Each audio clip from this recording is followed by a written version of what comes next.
and welcome to another afternoon show here at carrotcorner.com. I just had two tuna steaks, or tuna steaks as we would call them. Lots of protein in those, very dense protein, sort of rich meat. Enjoyable. Had it with some broccoli, cabbage, kale, wild rice, garlic, soy sauce, and mirin, and chili. Pretty good. It was pretty good. It's the kind of lunch, the sort of lunch I usually do, that I'm doing these days. Not having breakfast at the moment, going straight to lunch. Don't bother with that first meal of the day, but one first meal that you definitely should bother with is the free first meal over at carrotcorner.com. It's called the Bronze Carrot Pass. It's 100% free.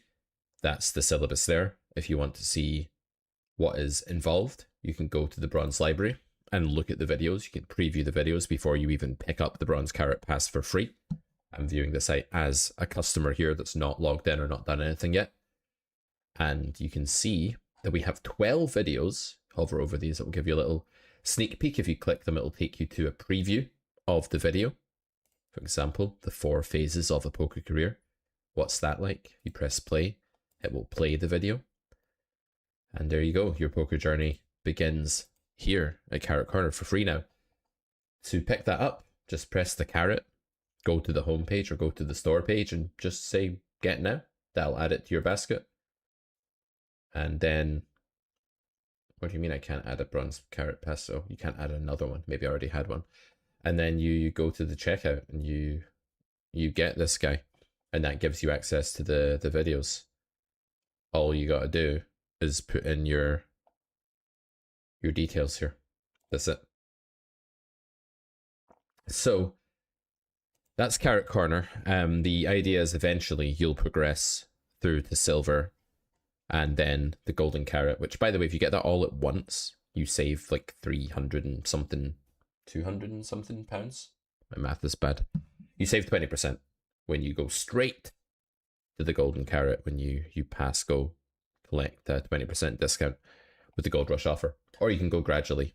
If you have silver, by the way, you can then upgrade to gold later on. So I can actually view the site as a silver carroteer if I want to. And if I do that, okay, this thing isn't currently letting me, but I can view the site as silver. It's going to discount the gold pass. This plugin doesn't work on the minimized window for some reason to show you that, but if you do get silver, it will then take silver off of gold, or you can just get it for this total. Anyway, that's Carrot Corner. That's the current state of affairs with us. Loads of free videos, basically. Today, I figured we would get Akshar, our friend, our buddy Akshar, Midsticks Pro, on the stream. He wants to do something quite interesting with us today. He actually wants to play 10NL and destroy the pool and show you how a strong, experienced player would destroy a pool like that. So I think that's going to be a really interesting thing for him to do and for you guys to watch. I'm just going to make sure that my streams are working. I'm so unprepared today. I don't even have my chat or anything at the moment. Okay, we seem to be live. We do have people chatting, which is nice. Let's see, you're going through bronze now. Chicken nuggets, that's good to hear. How are you finding it? Any videos that have particularly stood out to you? Ryan Goodwin says, going through the bronze carrot currently, it's brilliant, bit of free content. Definitely sets you on the right path. Thank you, Ryan. It's good to see you, man. How you doing anyway? I hope sounds like you're doing a lot better these days. You're doing well these days, which is good to see. And good to see you on the stream. Are we going to see a bit of bullying? Well, that depends on the following. I've done a lot of bullying. I call it bullying. I've done a lot of bullying in my lifetime. Clanty, the legend, the man, the myth. Yes, Clanty does a lot of bullying. What a guy. So it'll be interesting to get Akshar on the show in about 20 minutes time. Just kind of chilling today, guys. I don't have anything too specific on the agenda. I'll probably continue a bit of training in the meantime. Show you what I was working on yesterday. Yesterday I was building my base game. And I was talking about this in a short that I recorded this morning as well, that when you play a certain strategy, there just are nodes that naturally follow from what you're doing. So if you range bet the flop, for example, you're very often going to be in a turn spot, right? Where you have the chance to barrel. And if you raise the flop, you're very often, sorry, if you get raised on the flop, you need to know how to deal with that. So when you play a small c-bet, like a range c-bet strategy, which a lot of people do in a lot of boards these days, the two nodes that you really need to care about are getting raised on the flop and then getting called on the flop and having the chance to barrel the turn. And if you don't actually play a small c-bet strat, if you play bigger bets and a lot of checks, then you need to look at turn probe and you need to look at delayed c-bet. But basically, I came to the realization that nobody ever studies the right spots, because like they'll get a subscription to a solver, or they'll get GTO Plus or PIO or whatever, and then they'll just plug in some random weird spot that came up that's super rare, some river node, and they'll look at the solver and be like, oh, look, it bluffs this combo, but not that one. And it's just largely useless. What you want to use the solver for is a systematic, common, important node first breakdown. So yeah, there'll be loads of streams this week. Cedric says, nice, another stream today. There's going to be loads of streams this week, next week. I've got 2 months, guys, and I have a very simple mission for the next 2 months. And my mission is to essentially load as many people into the bronze carrot as possible and get them on a good carrot corner structured academic trajectory with their poker career. And the reason that I only have 2 months to do that properly is that in 2 months' time, we are expecting a baby. Is it even 2 months? Yeah, it's about 2 months, maybe just under. Little girl, got a boy already. He's 17 months old. And as you can imagine, at that point, it's going to be hectic and chaotic, and I'm going to have to be doing the dad thing mostly. I'll still be coming to my workstation for the odd stream, maybe the odd video, keeping the carrot corner cogs churning away, right? Because it's a business and it needs to churn away. But largely, I will not be really like full-time at work at all. I'll be like part-time at a push. And so I'd love to get tons of people into the bronze carrot before then, so they can start making their way through, because that's kind of that's just being transparent about the business's goals at the moment. That's what we're looking to do. So let's go back to this scene here.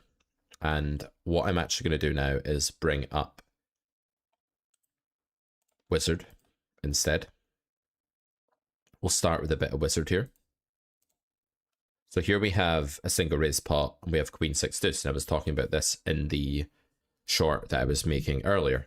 And the idea with this is that you'll know how you play Queen 6 deuce, and most people play Queen 6 deuce like this, button versus big blind, right? Or cut off big blind, whatever it may be. And if you do that, you'll never check the flop, right? And you'll never need to face a turn probe on that texture in a single raise pot, so you should never study it. It would be absolutely wasted to study it. And therefore, the things you do want to study are, well, what happens if I get raised? Put in a normal raise size and look at the response. Why is it calling fives to a raise, right? Like if something surprises you, why is it doing that? Why is it calling fives to a flop raise? Fives is a bad hand. Like, why am I doing that? Well, the opponent's polarized and they have bluffs here in equilibrium, and they might be, you might say they're underbluffing this spot in real life, but that depends on who they are. Some people overbluff, some people underbluff, some people are coincidentally balanced, some people are intentionally balanced. It just depends, but you need to know the base reaction roughly in terms of thresholds. And if you know, for example, that King 9 of hearts after a range bet never folds to an R60, 60% pot size raise, you now know something that almost no one else does, because a lot of people just fold that hand in your shoes. And that's why Cash Injection, part of the Silver Carrot Pass, by the way, episode 1, is all about raising these small range bettors small, throwing the gauntlet back to them and saying, I dare you to defend all of the combos of fours, ace king, ace jack suited of clubs. Like, I dare you to defend that 90% of the time. How are you going to protect yourself? Sorry, something stuck in my throat there. How are you going to protect yourself after you bet range here? You know? Okay, so Ryan says, what are your thoughts on building a bankroll? Is it worth starting out at 2NL, 5NL if you haven't got an additional 500 to start at 10NL? I think it's best to invest in a poker education. I would say this, right? I'm a hugely biased person because I run a poker education site, but I do think it's best to invest in yourself like you are a starter business with poker. And that might mean giving yourself the tools to learn, might mean courses, access to a community. It might mean probably not coaching in the early days. Honestly, I think starting with one-to-one coaching is, for most people just getting started in the online space, not optimal when it comes to maximizing bang for buck or whatever else it may be. So you have to invest in yourself a bit. Now, if you're a heavily losing player or a losing player, it's okay to start off cheap, to start playing 5NL and be like, God, I'm making so many mistakes. The rake is high. I can't beat this game yet. That's totally fine. The minute you think that you're a winning player, it accelerates your progress greatly to invest in your bankroll alongside your education. And at that point, I would be trying to play minimum 25NL if I could afford the bankroll. Now, if funds are tight and you can't afford the bankroll, or you don't want to, a lot of people just don't want to make that contribution into their poker life. It's like more of a hobby. They want to challenge themselves. They want the achievement badge of grinding up from the beginning. Like, okay, but for those of you who want to actually be profitable at this game, make a reasonable amount of money from it, it's definitely good to have an investment approach, in my opinion. So yeah, play 5NL while you're bleeding heavily, and then move up as soon as you've stemmed that bleed by getting some proper theory and eliminating the biggest mistakes. That's what I would say. I protect myself by keeping my dukes up and keeping my chin down. Fair enough, Rumple. Yep, I think that's a boxing analogy. It may even be a quote from one of the great boxing trainers of the past or something. Maybe it's a quote from the guy that trained Mike Tyson. I don't know. Could be. For example, Clancy does this sort of thing pretty much every hand. Hold on. Oh, you're talking about, I read your comments, Fitzer, in reverse order. So Fitzer said, in the How Winning Players Think vid, you mentioned betting for info was a bad bet. Is this just for a beginner blueprint? Small bets on flop and turn are often a very powerful way to detect strength. For example, Clancy does this sort of thing pretty much every hand. So the bets Clancy makes will have a primary purpose, which will be value or bluffing, right? So you won't see Clancy bet the absolute middle, like a hand that can't value bet and can't bluff because it's too rich in showdown and not rich enough in anything else. Clancy's not going to bet that hand on the turn. But what he might do is bluff the turn for a smaller sizing with the exploit of bluffing the river with a bigger sizing, right? And you're right that information is a byproduct and it's part of what makes that a good exploit. But the primary reason for betting is still bluff. And if you throw that out the window and say I'm solely betting for information, that's where you make polarization errors, as I talk about in How Winning Players Think in Bronze Carrot, which is basically not something you want to do. Pay attention to the types of hand that Clancy bets on the turn if you see him bet the turn. There will be polarization. The bigger the sizing he's deploying, the greater the extent of that polarization. The smaller the sizing, the more merged it will be on a spectrum of merged to polar, but it will still be polarized in essence to some extent. Hope that helps.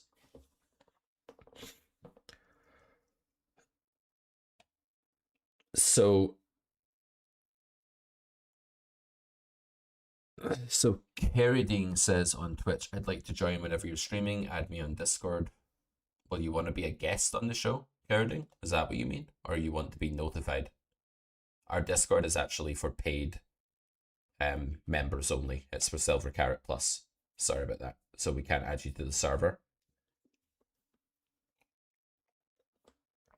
Unless you are a Silver Carrot tier, in which case you'll get an email upon purchase with a link to join. Anyway. So this is the whole Wild West of like the solver, right? It's so alien to what is actually happening in real life. So when you bet here with King Jack and your opponent raises you and you're meant to call that hand, it's deeply counterintuitive because your human brain doesn't process properly the fact that you've bet a very wide range in its entirety into a very wide range. And thus, this is a very wide range confrontation, right? And your brain doesn't process that. And it looks at King Jack and says, bad hand. But if your opponent is raising with, how to explain this raising range that happens in GTO, it has value, and that can be like top pair or better, It could be like queen 8 of spades, or it can be king queen off. It can be sets or 2-pair. And then it can be bluffs like gutters, backdoors, pair draw like jack 10, jack 9 with backdoor straight draw, that kind of thing. And if you then imagine king jack against that, you dominate some of the pair draw hands. You're live against, like, oh, there's also second pair in there, by the way, the villain's going to raise you with. We're not looking at their raising range, but I'll show you it. It's going to have second pair, it's going to have bottom pair, it's going to have hybrids, as we call them in Carrot Corner, mainly in Gold Carrot, you'll meet that concept. It has top pair galore, it's a wide range spot, right? It's a lot more than just sets and bluffs. And so King Jack is a hand that has redraw equity against many of the mergier hands in this range, is already brute force showdown value / dominating bluffs. Like if your opponent has king 7, you're dominating that, right?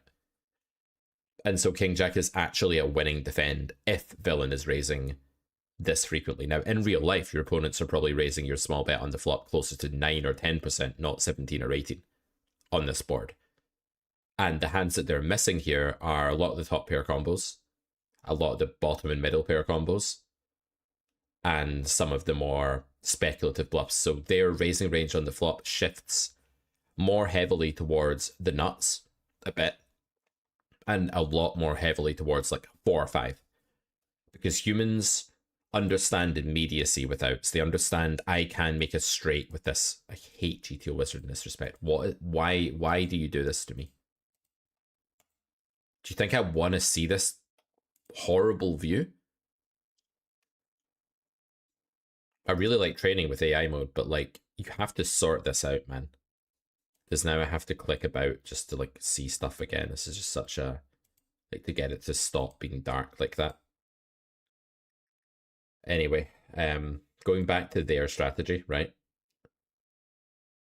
They're going to be more concentrated now in like the 5-4 and the 5-3.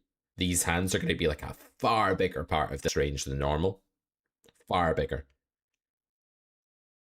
So is sixes, so is queen 6. These will be a bigger part of the range than normal, not because they are not because they're being raised more often by a human, because they're being raised all the time by the robot, but because the human doesn't find the other raises that dilute these hands, thus they're more concentrated in the human raising range in this spot. So what does it mean for you when you range bet and get raised? Well, it means that you can probably err on the side of folding the very fringe continues, right? So like if you're playing 10NL or something, you know, you're playing 10NL, which all of you are, all of you, then you will maybe err on the side of not really caring about flatting Jack 10 offsuit to this. Sorry, wrong range. That Jack 10 offsuit isn't a call, is it? Or it is actually a call, tiny amount of the time. But you won't want to do that, right? You won't want to call that hand. You might get here with King Jack and just be like, I'm never going to call King Jack offsuit against this raise. Fair enough. But to understand what it should look like here for raising to happen properly, and what a proper defense should look like, will do wonders for your game. Because now when you're in this spot as big blind and your opponent bets 1/3, and you should absolutely study facing a 1/3 c-bet on boards like this. It's a massive part of the game tree. It happens all the time. Most of your opponents bet most of their range, if not all of it, on this board at low stakes. So what you want to do here is raise them wider than this. Wider than this. What does that mean? Well, it means that by default, when you have King 7, okay, it's already like a pure raise. King 5 already just a pure raise. But you need to be raising those hands without even a second thought. Hands up in the chat, who's raising this spot enough given the defense requirements we've just seen on a hard to hit disconnected late position board battle? Who is raising enough here? Who is doing enough cash injection episode 1 raising? That's just the first episode of one of the first courses in the Silver Pathway, and it tells you to do that. And yet, people watch that course and they know in their subconscious that it's a thing. They kind of remember it. If you ask them what they should do, they might be able to tell you they should raise. But in game, a student has a 0% raise frequency with King 5. They just fold the hand every time. Even though in that course we proved that it's highly winning to raise it. So why does that happen? Well, guys, this is the difference between learning something and absorbing something. When you absorb something, it goes into your brain, kind of like it travels through your ears or eyes or whatever, or if it's you prefer, hopefully ears or eyes, and it goes into your brain. And because of that, it rings the bell. It's there to some extent, but is it recallable, wieldable like a good weapon? Is it a trusty tool that's second nature?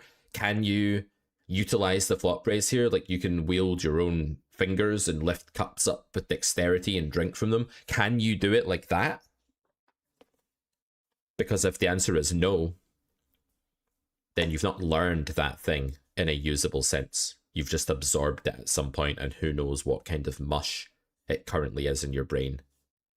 The form of that thought might well be now just a blob of mush that's unusable and moldy and dissolving in your brain. This is a weird analogy, but you catch my drift, right?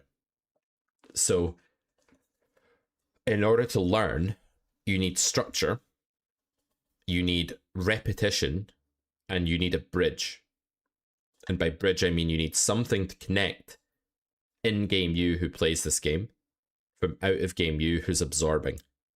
And that's how the learning happens. We're giving you the tools to absorb the information. Don't think because you watched the video that you've learned. You still need to go away and practice. That's why we were doing drills yesterday, right? It's a great way to bridge the gap, is drills. Fishbone Gaga says I raised enough because I watched Cash Injection. Well, there you have it. That might not be enough for you, though. So we're going to do some 10NL with our friend Akshar shortly. Going to get a bit of a bio on him in case you don't know much about him. He's one of the Silver Library pros at Carrot Corner. He's got a bunch of videos on there. He did a show with Sam from Cat and Carrot where they reviewed a bunch of people's games. It's just Sam's favorite thing to do. Sam likes to watch snooker and review the games of low stakes players. That's what he likes. And hold objects in his hands that you have to guess. Generally what he likes to do. So there's a show where Akshar does that with Sam on Carrot Corner in the Silver Pro Library. Check it out. But he's coming on the stream today to talk about how to dismantle a low stakes pool. Anyway, shall we bring up a trainer drill, guys? What do you say? What do you say about a trainer drill? I quite liked that drill we did last time, actually. That was a cool pack where we just face some sort of turn action and we just see what we can do with it. I really like that drill. So let's do it, shall we? Just for a few minutes here. This will help Akshar warm up for his session when he joins us as well. That's the wrong window.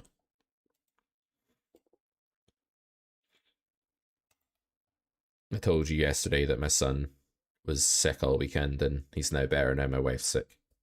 I think I had this last weekend. A sudden bout of like vomiting and stuff last weekend, and I went away, and I'm hoping I've had what they've got now because like I can't be dealing with this again. Like, no way. He's been super bad at night at the moment, guys. He just wants to not be in his own crib. Like super annoying. Where is the drill? There we go.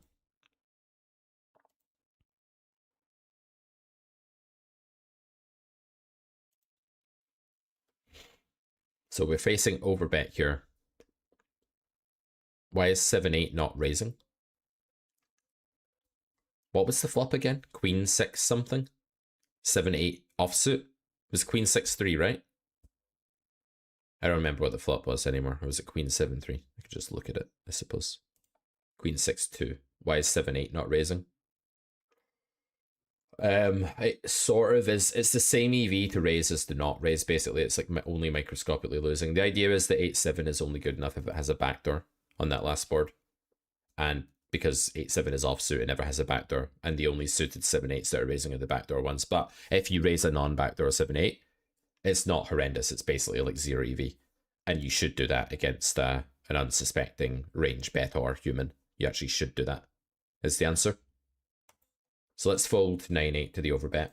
and move on to the next hand. We'll get our friend here a link. Let's start a Zoom meet. Get him a link so he can join us on the call. Share our screen. Share screen 2. That one, maybe. And then invite. Copy invite link. Send on Discord. Okay, so we should have Akshar with us when he's ready. So I've checked back the flop here. We're playing B200 or check, just as we were yesterday.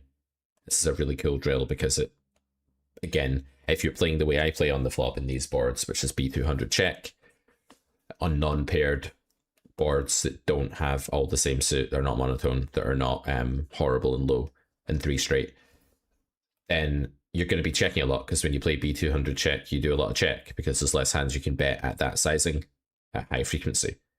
So you check a lot and you end up on the turn a lot facing bets like this. And when you have pair on the board, guys, and you face this, you're never going to be folding.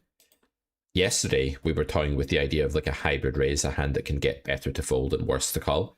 And that does happen to some extent with King 8, right? Because you can see how a 9 or like some sort of 8-6 of diamonds, we have the 8 diamonds here, right? But forget that for a second, might have to call us, or some other diamond draw like King Queen of diamonds might have to call us if we raise. So we get called by worse, and simultaneously villain might fold an ace here, right? Like at some frequency if we raise. But I don't think there's enough of that. Oh wow, it wants to fold that combo, pure. So I thought pair on the board would be a, okay, it's break even, but I thought that would be a pure call. That texture might be slightly wet. Okay, I see what's happening now. I've pulled up the sim. So this hand doesn't raise, and with the pairs on the board, you can see here like King 8 suited, it will fold. But when it has a hand like pair plus redraw, it's never going to fold, right? And then top pair. And the phenomenon here at play is that when the board is wet like this, like really wet, the value of a pair draw and trips draw is just diminished because more flushes and straights are possible on average by river. And I've just like not quite taken that into account enough there on the turn when I've pressed call against B75. Now B75 in data is a slightly underbluff sizing, actually. And on this board, it's probably really underbluff because it's so easy to have value here. There's so many different 2-pair combos in this board. This board is actually very easy to hit and kind of gross for that reason. So yeah, interesting that the pair on the board with no redraw is going to be a fold there, but not on a drier texture. 10-7, we're playing pot check. We're just going to be checking. Let's let Akshar into the stream, guys. Let's just try and get that set up. We'll go over to the guest. Not that one. Not that one. The Carrot Corner guest theme.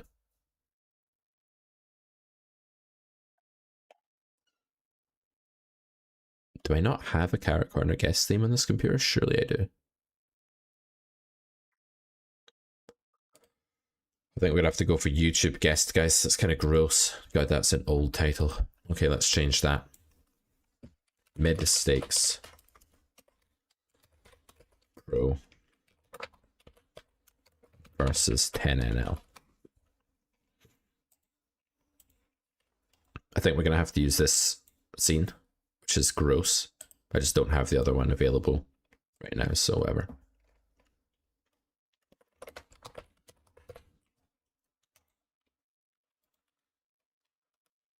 Maybe I do have it available, actually. Let me see here for a second. Let me see here if I have the good overlay. Where's the Carrot Corner guest overlay? That one? Yeah. Delete that. Delete that. Make me bigger. We can make this work, guys. I just got my computer back. Got my baby back. It was away getting fixed for ages there. weeks on weeks it was away getting fixed. Nameplate. Hide that. Okay, let's try and get Akshar into the stream now. I need to figure out this camera. Sorry guys, I'm actually just like incredibly ill prepared right now. Okay, so it wants that there and that there. So the guest cam's going to go down here, right?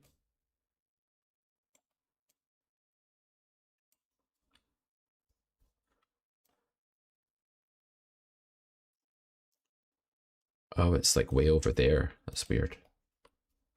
Okay, we can make this work, guys.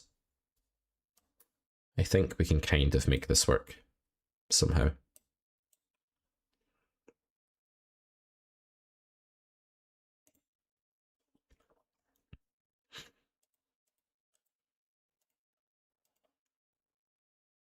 Let's get Akshar in here. Hey buddy, what's up? I am good. Can everyone hear Akshar okay on the stream? Let's just make sure that they can hear you. So I am training some turn, delayed CBET, and facing probe nodes, which is fun. We'll warm you up before you battle, yeah. You gotta battle them, yeah. Yeah, you gotta put them in their place as well. You can't hear him? Okay, it's not working. One sec, guys, sorry. The sound is not working. Ah. Sorry, it's not your fault. Try again. No, it's just no one can hear you. No one can hear you because of my stupid computer. Let's try that one. It's not working. Still not working. Sorry guys, bear with me while I try and figure out what the hell is going on with my OBS here. That one? Surely it's that one. Try now, actually. Hello. Yeah, that's hello, it. hello. That's it. Cool. Nice. He could be heard for 1 second and back to mute. He can now be heard again, I'm pretty sure. I'm being heard, yes? I think you're being heard. Yeah. We'll just wait. There's like a small lag, but it should now catch up. And they should confirm. It's moving. The sound is moving on my software. Sounds good. Okay, good. Okay. Let's go. So, do you want to tell everyone a bit about where you're at with poker or anything? Do you want to like introduce yourself? I know you've been on the stream many times, but there may be new viewers who haven't really seen you before. Yeah, I can go a little bit into it. So I'm Akshar Patel. I play poker, cash games. And yeah, I mean, I'm getting back into playing some known sites because I was playing on mostly anonymous sites, and now I'm excited to play in the known sites again, kind of changing my lane a bit and hopefully getting some more interesting games going because, you know, I was getting a little bit bored of poker and I wanted to see if I could find a way to make it more interesting for myself again. And yeah, that's basically what's going on. Yeah, I'm looking to play some anti-format as well because I've never really. So my approach right now is to play formats where I actually don't know very much and learn because that's like pretty interesting. So I want to play the anti formats, like play some small blind limps, like actually like try to play poker rather than like, you know, try to. I think we do a disservice when we try to simplify everything. And you know, at the end of the day, poker is about having fun, and I don't find it very interesting if it's all solved and people are not making big mistakes. So I find that in these like alternate formats like anti and things like that, people can make mistakes. You can make mistakes, and if you can make mistakes and opponents can make mistakes, you can learn and you can do better. So do you feel like you were playing, like you were reducing the game to like a button clicking science too much before and it was kind of demoralizing you, or what was happening? Yeah, to some degree it was kind of like that. And I don't want to say it's button clicking, but I will say it was, in my opinion, a bit too rigid, like the way I was maybe playing. And I mean, it was good. It was definitely making money, and it was definitely doing well. But I think for my own enjoyment of the game, I remember I never. So one of the things that I really wanted when I first played the game was to become the best poker player in the world, and that was like my initial goal. But what I over the years, I've kind of my goals have shifted more towards financial stuff and like got to play more against the recreationals and things like that. So I kind of lost my reason or my drive for the game a lot. And I don't think I'm going to go straight back to must battle Jungle Man tomorrow or something. Like that's not really either like what I want, but I do want more creativity, more interesting ways to play the game, more kind of things to do. There's a lot of things in the game tree that are not set, and I'm talking pre-flop and post-flop, and I think that we do ourselves a disservice as creative people to play poker more like a science, and it should really be played more like an art. That's kind of my impression of poker. Like it should be, I should be painting a picture rather than doing science. Mm. When I'm studying, it should be more scientific. Like if we're doing this, like right now, this should be science. But when I'm playing, I want it to be more artistic. That's it. Yeah. Hmm. That makes a lot of It's very sense. vague, but like kind of that's my impression of Yeah, where it's I want to interesting. go. Mm. When I first got into the game, it was very much like all about the flair, the creativity, the taking a really good play that's like really high EV that no one else could take, like just standing above the autopilot slot or something like that. That used to really excite me. And I guess with coaching, you don't really coach that sort of thing much in one to ones. One to ones is very much about fixing. It's like, what are you doing wrong? And fixing you and trying to get you value for money and stuff like that. So even throughout my coaching career, I guess that side of things was lacking because I felt like I always had to like fix and teach and things. But yeah, I miss that painting that you talk about. I definitely used to do that back in the day. I used to see it like that at one point. Yeah, because Yeah, I mean, I do think the Zoom format and like these kind of formats also remove that a little bit because you can't know what your villain is like feeling. Like mm, there was a lot of this like when I used to play live poker, I was like, oh, this guy's tilted. I should raise bigger. Or this guy's just want a pot. I think I can attack his limps and his opens a bit wider because he's going to overfold because he just want a pot. You know, mm-hmm, these human emotions that mm-hmm, you can maybe get from different formats that you just don't get. And even regs have emotions, right? Like mm, they're just better at maybe having a better baseline game plan. mm, But even like I found myself as a human, like if I'm in a losing session, I'm more like I've done this measurement myself. If I'm like in a not a great session, I'm more likely to like flick in the call with my random pocket pairs against a three bet. It wasn't a scientific decision, it was like an emotional decision, right?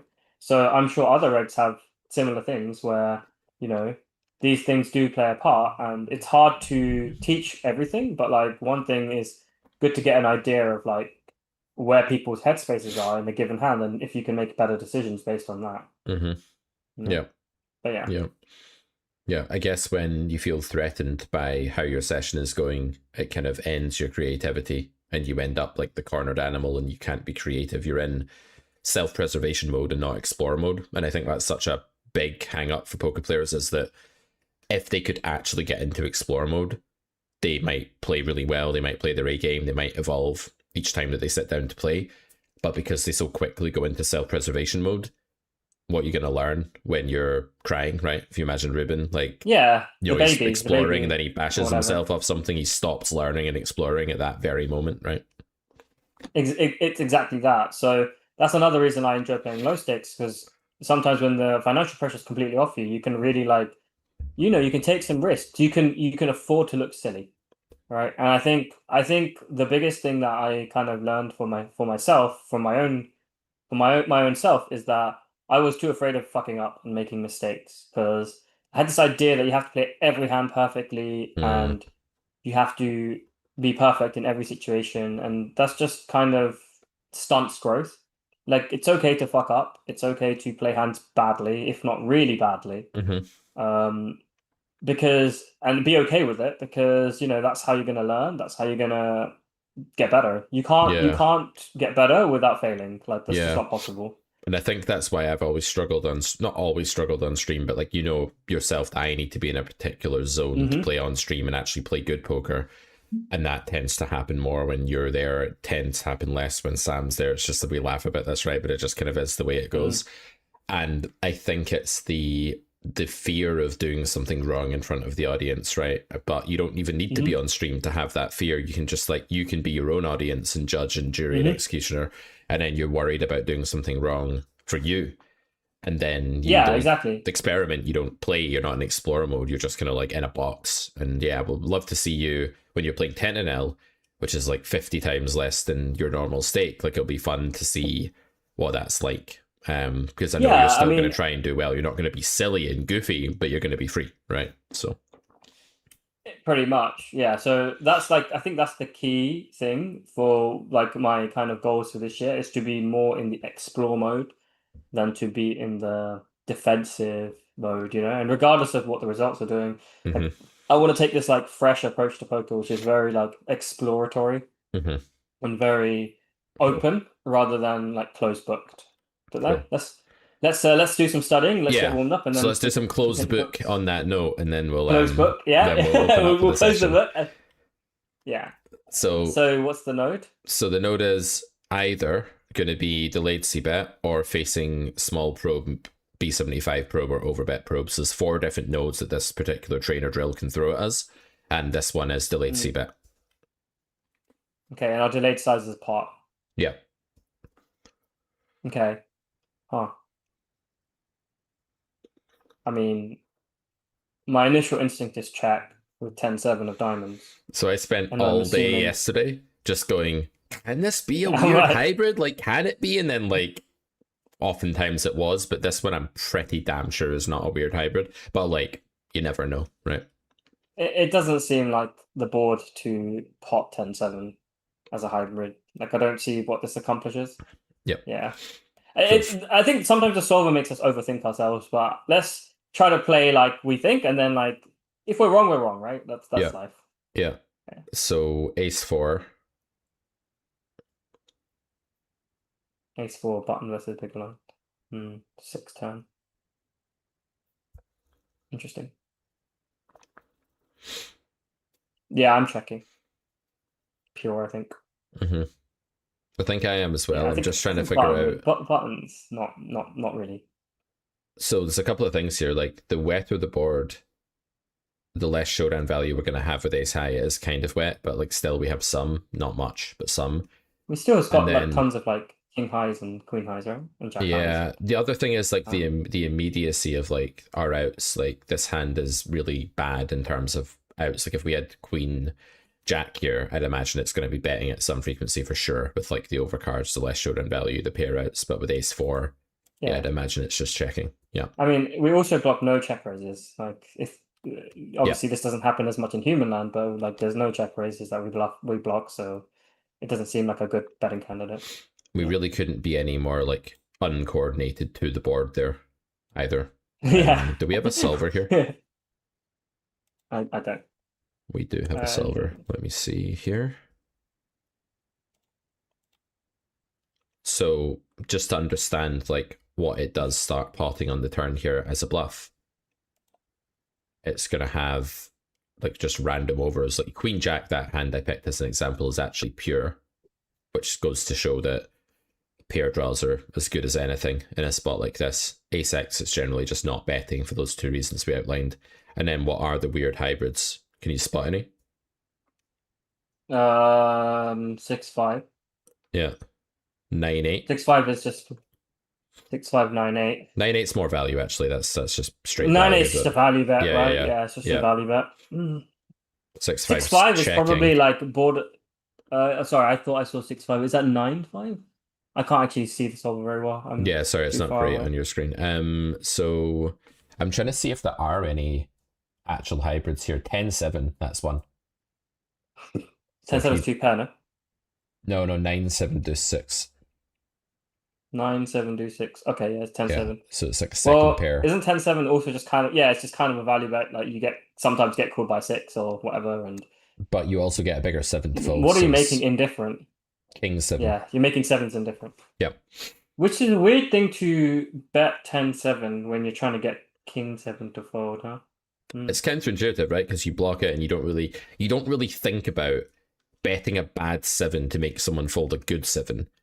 But it is part of the bet. Yeah. And on a board that's wet enough, as we saw earlier on the stream, big blind is going to have to fold some pair on the board. That wouldn't really happen if the board was bone dry, but when the board is wet like this, the eventual strength of one pair is just reduced across all runouts. And so noticing that it's 3 straight is the key to then noticing that you can make a bigger 7 fold. And then when you add in your redraw equity with the 10-7, that's what makes it a bet. And I find that fascinating. Like, I find the concept of the turn hybrid fascinating because almost everybody misses almost every hybrid below a certain stake. I think that's not too unreasonable to stretch to. Almost everyone misses almost every hybrid. I don't think that's false, actually. Let's say 100 Unless they're a fish. Then they get every hybrid. Fish nail this spot. Fish with 10-7 is like, I has pair and draw, bet. And it's almost like, bet. Well, and they're right. That's crazy. The reg's like, actually, you know, I can't. And it's like, no, wrong. I love the midwit meme for that reason. Anyway, yeah, that's pretty cool. I like that. I think finding 10-7 in game is pretty interesting. Okay. Is a hybrid the same thing as a mergey bet? No. A hybrid is a type of merge, but not all merges are okay. And if a merge isn't a hybrid, then it's a polarization error. A hybrid is the only type of merge that isn't a polarization mistake. Let's put it that way. It's just a mix. Yeah, I'd imagine so. I mean, in Silverland, you have to mix flush draws on pretty much every node, right? Unless it has like no showdown value, and A6 diamond has some showdown value, so it'll be a mix. Probably a small mix, 25, 75, I'd say. 25 bet, 75 check, I think. 50-50, yeah. Oh, 50-50. Fine, whatever. Hybrid is a merge that is not a polarization error. Correct. That's just jargon, though, that doesn't actually tell you what the hybrids are, but it's a good way to define it. Yeah, so ace-high flush draw there does have showdown, but has like nut building, implied oddsy stuff too, and so it can get called by worse draws. Sometimes it's probably like a optional thing as things pushing in either direction. Right, queen 9 on this turn. That's interesting. So obviously we have queen 4, queen 5. There's all gut shots, and then the question is, do we need like really like 0 equity hands to bluff here? Probably we can take some. Obviously, we would favor queen diamond or 9 diamond. I'm just wondering, do we really need just raw nothing? I mean, we don't have raw nothing. We always have like overcast to the jack. It depends how dry the board is, right? Like on this board, it's getting a bit wetter, and it's probably moving towards staying away from like the dangler queen and 9 more. I would think. I think we also block bluffs. So sorry, we block folds. So probably just fold. Yeah, probably just check. I'd imagine this one is mostly checking, but I wouldn't be surprised if it's a sliver. No, it's just all checking. Yeah.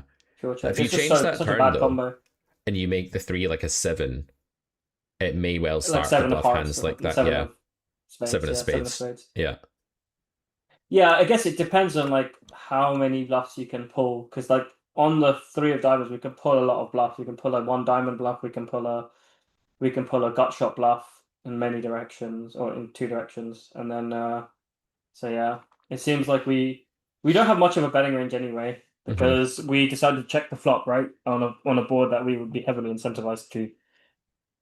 Yeah, we are playing giant c-bet on flop. I should mention that's why it's checking a lot here. Like we're getting to turn locks, so we're playing 2x spot. We're more capped basically. Yeah, so queen 6, it's actually betting with that. So as soon as you have like the better unblocker, it's enough for it to bet here. It doesn't even need a draw, but it's just like queen 9 is like the double whammy of like dead and like heavily blocking of the folding range, the dangler thing that we talk about. So cool. Yep. I love just calibrating. I think in practice, if I bet a pot here, I wouldn't be that upset. Oh yeah, I mean this is a heavily overfolded node, right? Like it's definitely good to aggress this node for sure. Weird hybrid? I think not. Did we check the flop, by the way? So we did always. In all these nodes we checked the flop. Always, right? Yep. Okay. So I think ace 10 is definitely potable. I'm going to start there. Yep. I think ace 10 is potable. Yep. Especially when the queen is on the flop, meaning our opponent like is a bit more incentivized to lead it now. Absolutely. Ace 10, king 10 has sliver, ace 10 is betting a lot. Yep. Yeah, that makes sense. I'm happy with that. B150. So we're facing over bet, and we have a gutter.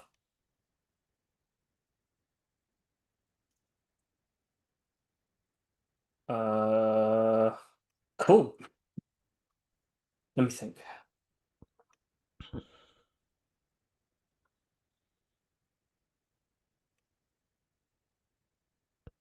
I think we have a call. Say more. I'm willing to be very wrong here. I think we have a call because I think we obviously have a hand with like really good implied odds. Mm-hmm. 7 here is crazy good Gin. against his value range. And I think when he has like 10-9, King 10, all these bluffs, we can obviously, in the check node, we can obviously bluff on the river Mm-hmm. And pretty not just well bluff, but bluff because very effectively in terms of fold very equity for risk. effectively, yeah. Yeah. Yeah. Yeah, yeah. So, and because he's representing a very heavily polarized range, Mm-hmm. you know, like R7 is really good against Mm-hmm. that range Mm-hmm. because either like he has a bluff and then we bluff him off, or he has a value hand and we occasionally bink and then we like get all the chips. Mm-hmm. So I'm gonna say cool and look like a whale. But let's Yeah, go. it's so I really don't know this. I don't know about this one. Like I was torn as soon as this popped up because like I can see all the normal arguments for calling, and then there's just the question of, is it just at this price like just not okay Yeah, anymore yeah. just for pot odds? Like are pot odds just ruining it? Like if this is B75, it's definitely a call. Are pot odds now ruining this? Yeah. I don't know. Yeah, I mean, that is a good question, and I think that's what we're going to find out when it goes red. Mm-hmm. But I think that's one of the questions. Is like I think the theory that we have is good. It's just about, oh, is our threshold correct? You Mm-hmm. know, the idea Mm-hmm. is fine. It's just, do we need better? Yeah. Is this too expensive for the good stuff? The good stuff we have is good, but is this too expensive even for that good stuff? Like, yeah. Yeah. Is it just too heavy price? Mm-hmm. Is spades any good here? Does the suits matter? I Probably don't think not. so. Not Because really. no, I it's think basically, is the gutter enough? yeah. Also, like, I feel like a human's going to overbluff this turn because they're probably not going to go thin enough for value, and they're going to have like so many random gut shots and straight draws that they can just lead. Honestly, against a student, I might just raise. Yeah. Not like so. Yeah, some of the time I'll just fuck it, raise it. Yeah. You know, but Yeah. maybe if I want to raise, I need to have a 4, but I don't really care. They're Like never if I going to think this mess with guy's you. just like, yeah. And they might misplay by jamming on you with their value hands as well and just tell you what they have, and then you get to like click here. And if they call quickly, they almost certainly have a draw, like an incredibly high frequency, and you can shove the river and just build it to take it, kind of thing. Click is a nice play here against an overbluffing draw heavy. I love like clicks in this spot where they just end up having every 10-9, King 10, 10-8, King 9, 5-7. I mean, there's like 80 million draws on this board, right? And they have all of them because they have a very set strategy. Yeah. And they don't mix any of them. They don't Yeah. have like this, I need to mix some check raises with my Yeah. draws. Now Yeah. it's just overbet every single one. Yeah. So like, yeah. So in real clicks life, good. I just really want to click, like unblocking all those draws and yeah. But okay, let's try call it. See, it does like it actually. Well done. It's actually a straight mix, so we're right to feel indifferent, but it does like it. So good job, because the average student just folds in that spot. So like I have gutter. And this is like such an instructive moment, right? Like, why does 90% of the chat fold this spot? And it's not bad to fold the spot in GTO, just to clarify, but why does 90% of them fold it? Because they look at draws into binary, like I have a pot odds and I have equity kind of way. And what really matters as well is, because there's action to come, is future fold equity and implied odds, and both of those are good for you here based on your unblockers to their bluffing range and your nutted redraw and the fact you have position. Helps all of those three things, and that drives your EV up to the indifference point here. Really cool spot. Well done, Extra. Yeah. I think in practice we are not indifferent. I actually think in practice we're probably making money. I think so, yeah. I think clicking or calling makes money. Cool. Yeah. Yeah. Yeah, good job. It's a student Indian. This is actually a fellow coach instructor. This is a pro, not really a student. Although you were a student back in the day. I was, yeah.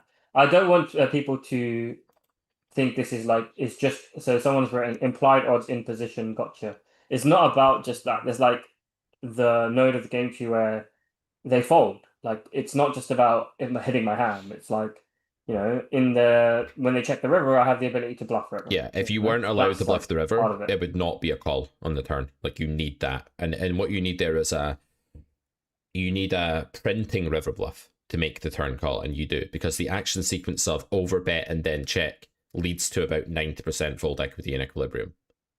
And you need to know that, because the range that bets giant and then checks river is supposed to just be giving up. That is the equilibrium play. You're not meant to be balanced in every spot in equilibrium. You're not. You can't be. Pretty much. Yep. Because you have a bad draw. Yeah. Okay. So 2 pair facing 3/4. Hmm. The sizes they have is what? It's 1/3, 3/4 overbet. Okay. Mm-hmm.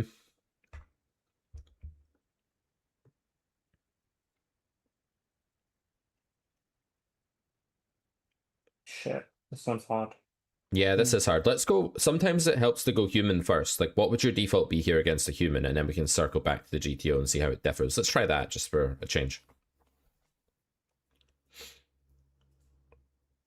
I think I would raise quite often. Mm-hmm. Sam would raise pure. It's kind of hard. Would he? Mm. You know that. Pretty much. I mean, poker's binary to Sam. 2-pair raise. Yeah. 2-pair raise. But it makes a lot of sense because what do they have for this It does make sizing a if lot of they're a sense. human? Like, do they have king jack? Like, maybe, but also maybe not because they might overbet that. Like, humans are quite make it up on the spur at the moment. They're not very toolkit oriented most of the time, right? They're not very base game oriented. So the human here Yeah, they might make up just shit as they go along. yeah. So they're like, Basically, oh, yeah. I'll be 75 because my hand is queen jack. But when Yeah, I've got yeah. king jack, The- I'll yeah. overbet. And I think that's a very Yeah, well- good argument a priori to just say let's raise the hand because it's close in theory and that's happening sometimes. So raise. I think that's enough. Absolutely. Yeah, raise is good here, I think. I don't know that the solver will ever raise this hand for what it's worth. I think the solver will like probably not raise as much because equities are closer. We both have king jack. There's symmetry. It'll be balanced in its range, and yeah, I'm pretty sure it won't do that. But and it I think doesn't it's also necessarily like the want to wrong reopen. 2-pair. Yeah, it may not want to it reopen doesn't- this hand either. Yeah, imagine getting jammed on in this spot by Pretty gross. fucking bros. I'll press call because we're trying to appease the overlord. It does raise 2% of the time, which tells you that it's clearly good against the human to raise, as we thought. Sometimes it needs to pretend it has a boat or has a bluff on like a king or something. I don't know. Let's take a moment just to recognize that my hoodie and the felt are exactly the same color, just for a split second here before we move on to the next hand. That's on brand, guys. A priori is proper academic language. Like, yeah, say that so that people buy courses, try and sound smart, so they buy courses hard. You know what I'm saying? Buy the course. Buy the course a priori. Let's go. King 3. Yeah, I can see myself potting this on this hand.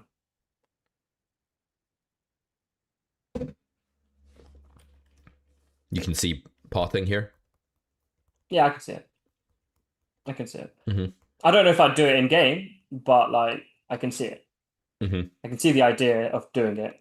Like I don't think it's a polarization error. We are basically turning a 3 into a bluff. Yeah.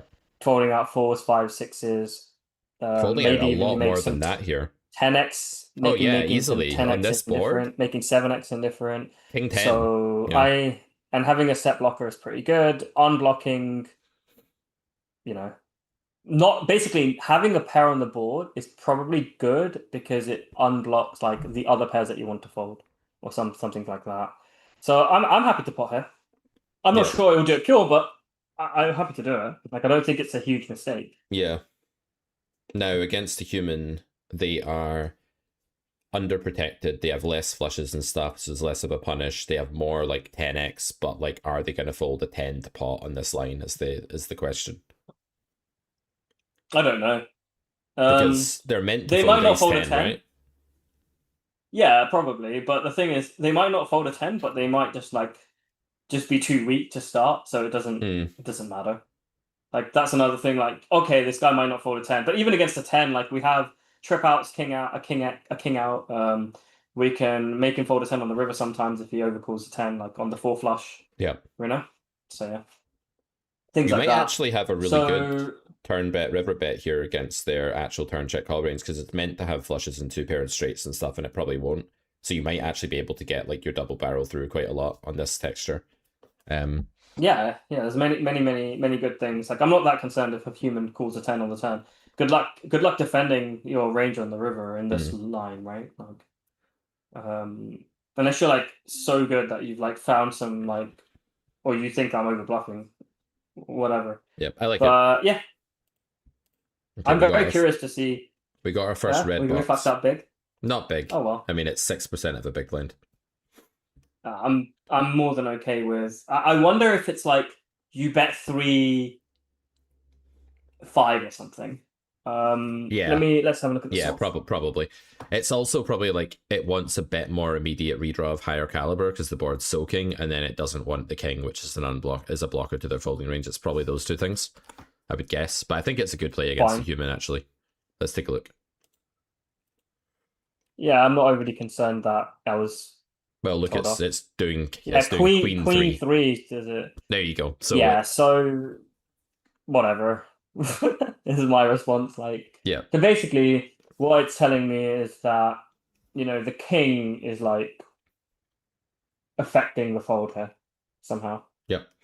and the king is it's probably like kicker related. I think the villain king is led with the beats, like, queen already, really often, but maybe oh, interesting. checked more Okay. with a king. So the king probably blocks more of like their check folding range because the queen is led the turn a lot, or is gonna like check raise the turn sometimes. That makes sense. But rarely check raise the turn. Let's see. So if you bet pot, it does land with a lot of like terrible queen and terrible king. But let's see, it lands with,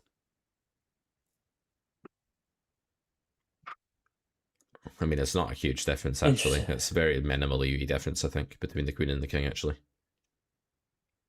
I'm kind of liking this strategy against humans actually. I've never really played delay pot.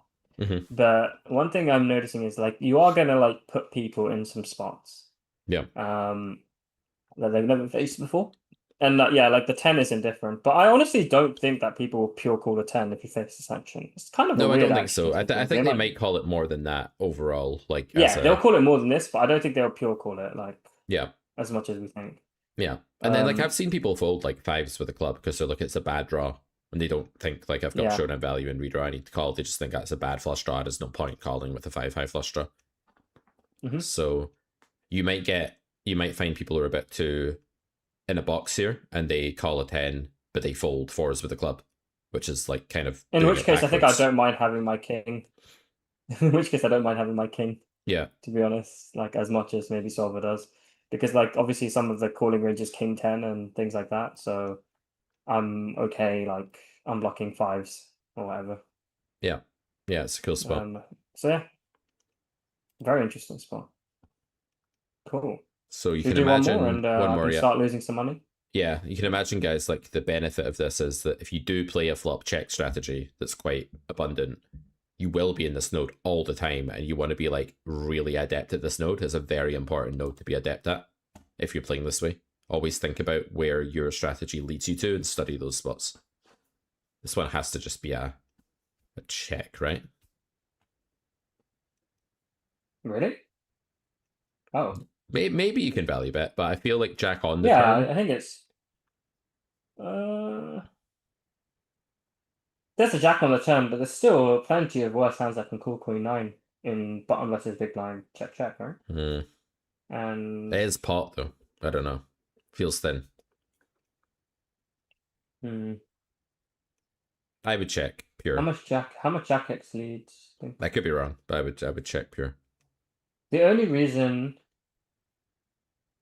queen 10 is like a frequent lead, queen 8 is a frequent lead from out positions. Having a queen means more likely to win. Okay. I wouldn't check pure. I would bet probably. Quite often. All right. Well, I'm greedy. I'm greedy. I want the green box, so I'm gonna check. Okay. Okay, you're actually so much more right than I thought you were. Like, it's actually just indifferent. Look at the EV. Wow. Yeah, the EV I would is have like thought incredibly. It was a bit better to check than bet, but it's actually almost the same. Wow. Okay, so it's almost the same. Yeah. Even though I got the green box, I think you've helped me adjust there a bit. So I think so ace 9 has definitely got to be a bet, right? Like maybe I'm a bit too greedy with queen 9, but like, ace 9 has got to be okay. Yeah, ace 9's got to be okay. I wonder. Yeah. the cool thing here is if we change our bet size, Mhm. because yes, you said it's pot, and it felt a bit greedy for pot, Mm. and the solver like was like kind of like agreeing with that. I wonder if you set the bet size to like, and I don't want you to do this, but if you set it to like 85%, Mhm. like will that just go like, will I just Yeah, like probably it'll slightly move start it? mixing it. It'll adjust the threshold. Yeah, Yeah, probably. I want to look at this one actually exactly. because like I think my instincts are a bit off here in terms of EV because I didn't expect it to be that close. So I do want to look at it because it surprised me. Oh, it's not actually betting any of the nines, but it could without much EV loss. What's Okay, their fine. calling range Fine. like? What's their calling range? So they still have A quite little a bit of bit of 7x. jack. There's no way they have that much jack in real life if you're playing like low stakes, by the way, guys. So you can get a lot greedier in this node for, especially when there's denial to go with your bet, right? You can get quite greedy for value. Yeah, I mean, I probably wouldn't play pot with my 9. I probably will Sure. like do custom sizing here Yeah, and yeah, just yeah, like, yeah. But Good spot for custom sizing against a weak reg or recreational. Like I wouldn't want to check the turn here with queen 9 against a recreational lever. I would just want to bet because there's just too many. It's too useful to get a fold, and there's too many worse hands calling, and they're too capped. So like definitely betting this against a rec, definitely betting this against a net as well. And I think people get this wrong, where they're like, "Oh, villain's nitty, so you don't want to bet." But the fact they're nitty means that they're straightforward, and they're probably betting their good hands at you on the turn. And this Yes. B75 spot for them is super underbluffed if they're a tight opponent, and then you just fold stuff. And then when it's a nitty player that checks the turn, you're basically just going to be really high free equity. rolling. Like what you meant Basically to free have rolling. in terms of equity when checked to on the turn. Let's see, in position equity with Jack 9. No, sorry, Queen 9. You're meant to have 76%. And some of that is like villains just having like redraw with like a pair plus draw or something. Against the net, you could be I think like in over reality, I have 80. more than 76. Yeah, Yeah, which yeah. makes your bet fine. Yeah. It's important, like, not to take the red box literally. That's why I'm always going to the EV number. Like, as soon as we see that, I don't care about 100-0. Like, the biggest mistake that you guys are going to make here in the chat, that's right, you guys are going to make, audience, is that you're going to see 100-0 and be like, it really hates betting this hand. It's not true. It hates it. People do that all the time, right? It's marginally worse. Yeah.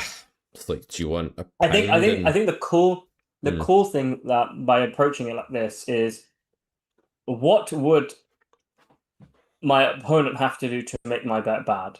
Like, what are the factors that they have to go into making this a poor decision, And they probably have to do some factor of like mixing check raise and having like really robust check raising strategies and defending their jack X really well. So they'd have to do a lot of things, a lot of hoops to jump through to make me betting a 9 here bad.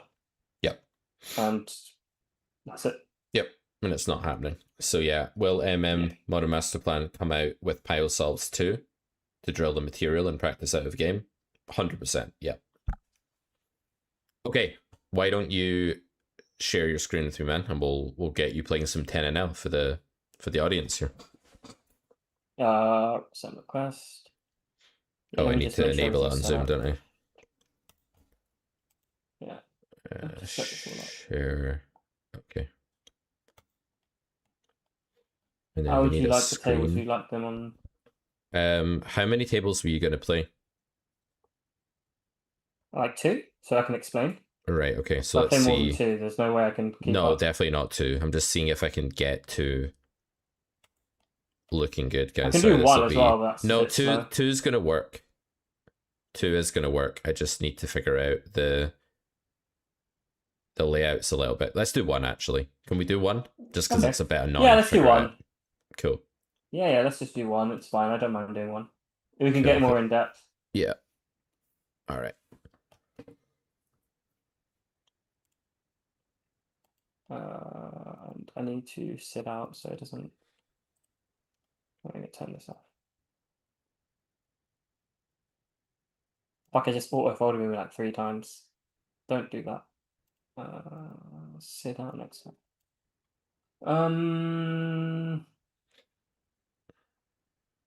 And I need to share my screen. Did I not share my screen? Yeah, I didn't share it. Okay. It's sharing my screen now.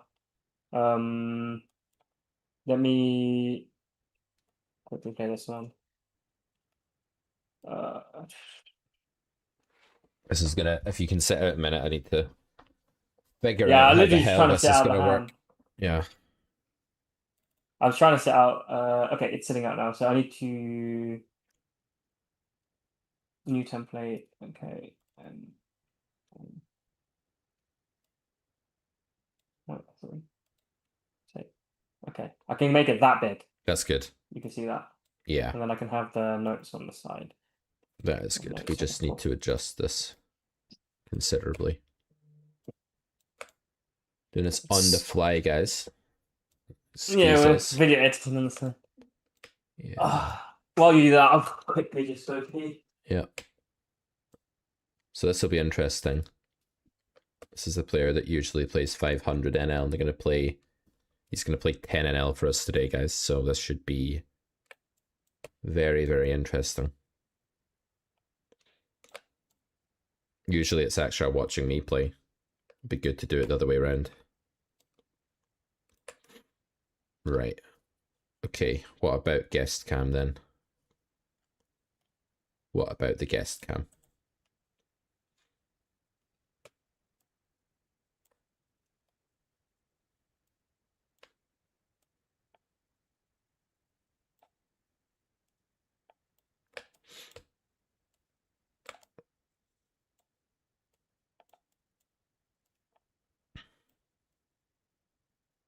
Okay, guys, that ought to do it.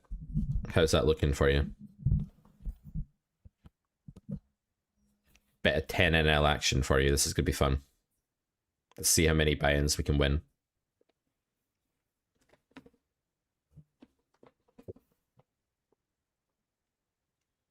My wife is sick. She's got the thing that my son had, and she's just in bed all day. Luckily, he's in nursery today, or this would be like me taking a day off work. Might need to take tomorrow off, actually, if she's not better.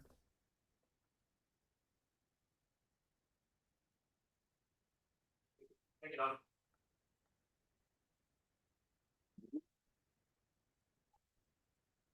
Oh.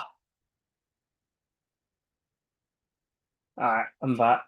Wait, why am I not back on stream? That's weird. What do you mean? Oh, are we on delay? Okay, cool. We're not. Are we on delay? Let's not talk about delay. It must be because. Yeah. I think That's there's fine. always Doesn't like a matter. built-in few seconds delay. Alright, cool. We're playing one table anyway. Shall I start? Go for it. Alright, let's go. Let's What do you go. Oh. Oh, you've not got the four-color deck. Yeah, huh? I mean, is this not the four-color deck? Oopsie. I mean, red diamonds, man. That's not good. Honestly, I actually should have that on because I don't really play on this. I didn't play on this site that much. Table theme. It's probably this one, right? Look at those two red cards of different Yeah, emblems. there we go. There we Oh, go. so much better. I was wondering what was going So on. 2004.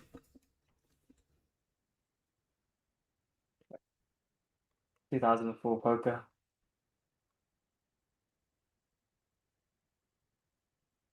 Yeah, so 2004. so this is a situation where green. I do like the four color deck. Actually, it does help make it look a lot better. I also need to make sure I know who's playing the lobby in case we need to make decisions. I don't know if it's a So one cool guaranteed thing you guys win. can do. Actually, I'll respond to this. I don't know if it's a guaranteed win. He's going to have to adjust quickly to error types from villain he doesn't see at 500 NL. What? He's saying Who's that, saying that? the pool will be so different to what you're used to that you might not be profitable in this pool because you're not used to. Sorry, I know I shouldn't laugh, but that does make me laugh. So that's like saying Magnus Carlsen. I'm not Magnus Carlsen. Okay, I can't say that. That's like saying like a top chess player will lose to bad chess players because you know that because it's a different Because meta they bring at the horsey 1000 out to the ELO. side on move one, and he's not used to it. Yeah. Horsey I think to I the will side. be peeling this three-way, multi-way pot. This is trying to be a bit more creative. Like we're getting into a multi-way spot with like a nip guy and a fish. He's going to play very transparent. The fish is going to be kind of face up too, so we can play hands. So he's like already he's sized up. which is already telling us something. Like, obviously, we're holding his hand, but it's already telling us that he's probably pretty strong here.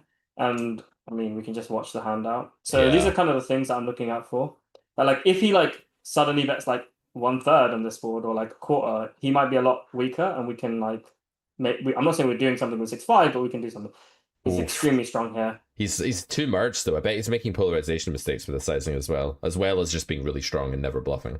Yeah, yeah, yeah. I As mean, in, like if I have like ace like king, basically, what do what you he's do if saying. you're butted and you have like king jack?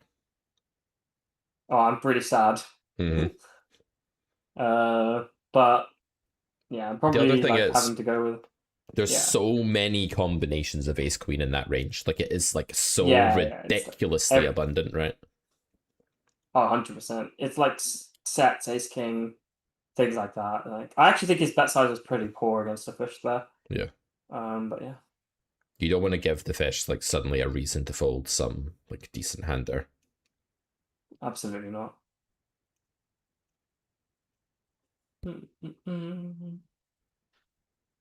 Okay, so I mean, this is just a pure open. This guy looks. Well, I mean, there's no hands, but usually the Russians are a bit more combative.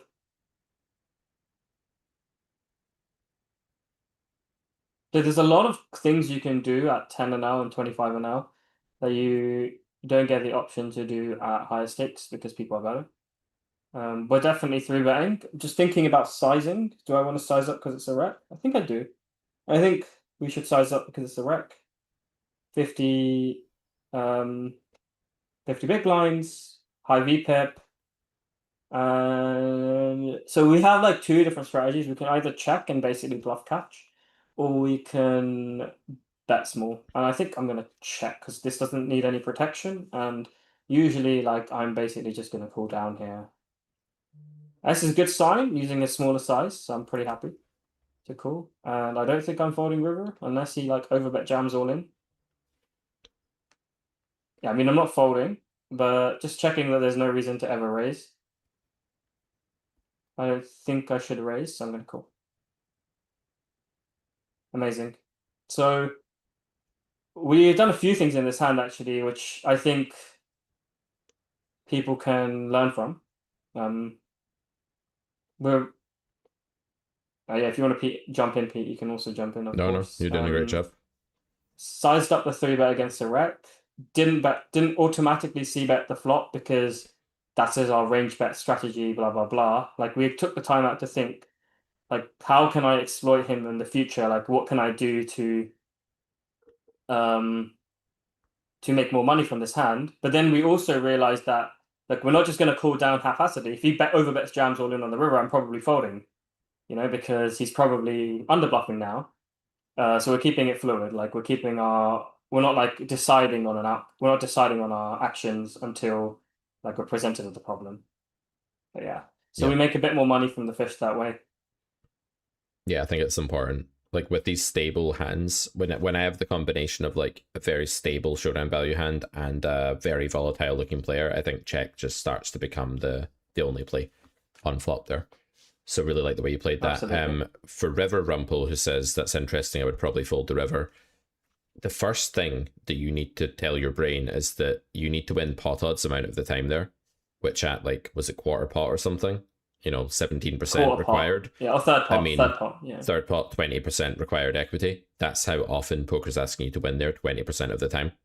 And it's an erratic, wide range player whom we've not filtered at all. And all they need to be doing is randomly clicking buttons with a worse hand 20% of the time. As fold is extremely bad in that spot. Like it's not even just like you could call or could fold. Like it's like a very big mistake to fold those spots against fish that have big VPIPs and wide ranges. So be careful. He snap called the turn, which is a bit annoying because the 8 is like part of his snap calling range. But I think I'm still going to block the river. Okay. So usually snap calls are pretty weak. People normally, like, if you're going to have a strong hand, you usually think about raising. Thank you for the tea. And so when people snap call, usually it's like a middle strength hand. It's a bit annoying because the river 8, so he's going to make a couple of trips, but it's fine. We can still get him to fold. Some random heart draws, some random pocket pairs. Obviously, with 3-bet kings. Oh no, guys, I can't see you anymore. The bronze carrot pass has covered my face. Oh no. So we're gonna open 3x here because there's a weaker looking player in the small blind, and we're going to go a bit bigger because of that. It will also deter this reg from actually 3-betting us because we've used something that is maybe not so common. On ace 9-7, there's really not much to do but bet our ace queen.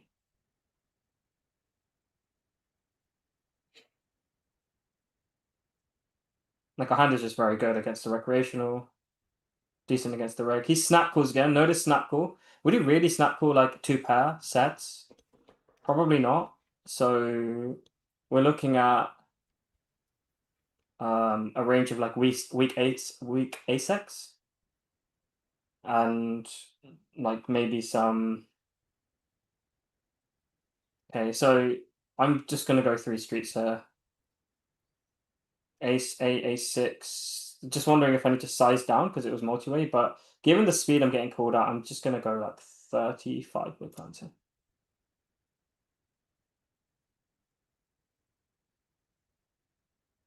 Okay, just fold an ace. That's fine. So it's important to recognize people's timings. Like you can see that like snap calls are not that strong in these kind of situations. They're mostly middle strength hands, and people are just very, very face up. So if you do play against competent people, it's really, really advised that you know, balance your times out. How comes you bet 1/3? Should you size up like at least half pot? Uh, 1 second, I will answer that question. Need to play this hand and then I can answer the question. So in that situation, we're basically like making less money from 9x and 7x by going bigger because they're more likely to fold the flop, but we're making a bit more money from the ace x region. However, we block an ace, so I don't think there's really much reason to play half pot on that board. Will your range remain intact when you open bigger from LP, or will you narrow down? So I used to opening 3x with kings. How's that king 7? Probably not. To be honest, I'm probably playing extremely imbalanced in this node, and there's no reason to balance. Point defend jack deuce. It's an interesting thought about going half pot actually on the flop with ace queen, because another element of this is that the smaller sizing makes some of its money by being raised as well in that spot. Maybe that's less true of ace queen and more true of like a more nutty hand, but the raising is going to be extremely underbluffed at 10 and elder. So that is an argument with a better hand, I think, to go a bit bigger.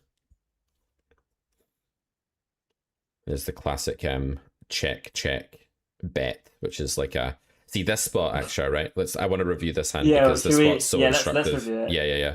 It's actually So also just to respond to blah blah, like you don't want to just assume complete inelasticity when you go half pot. Like there will be some elasticity to villain's range. Like they're going to be folding some extra hands. Most humans are folding some extra hands to half pot than thirds. Some aren't reacting at all. Some are reacting too much. But overall, it might be a bit inelastic. I think half pot's fine, honestly, in that ace queen hand. Like I think it's okay as well.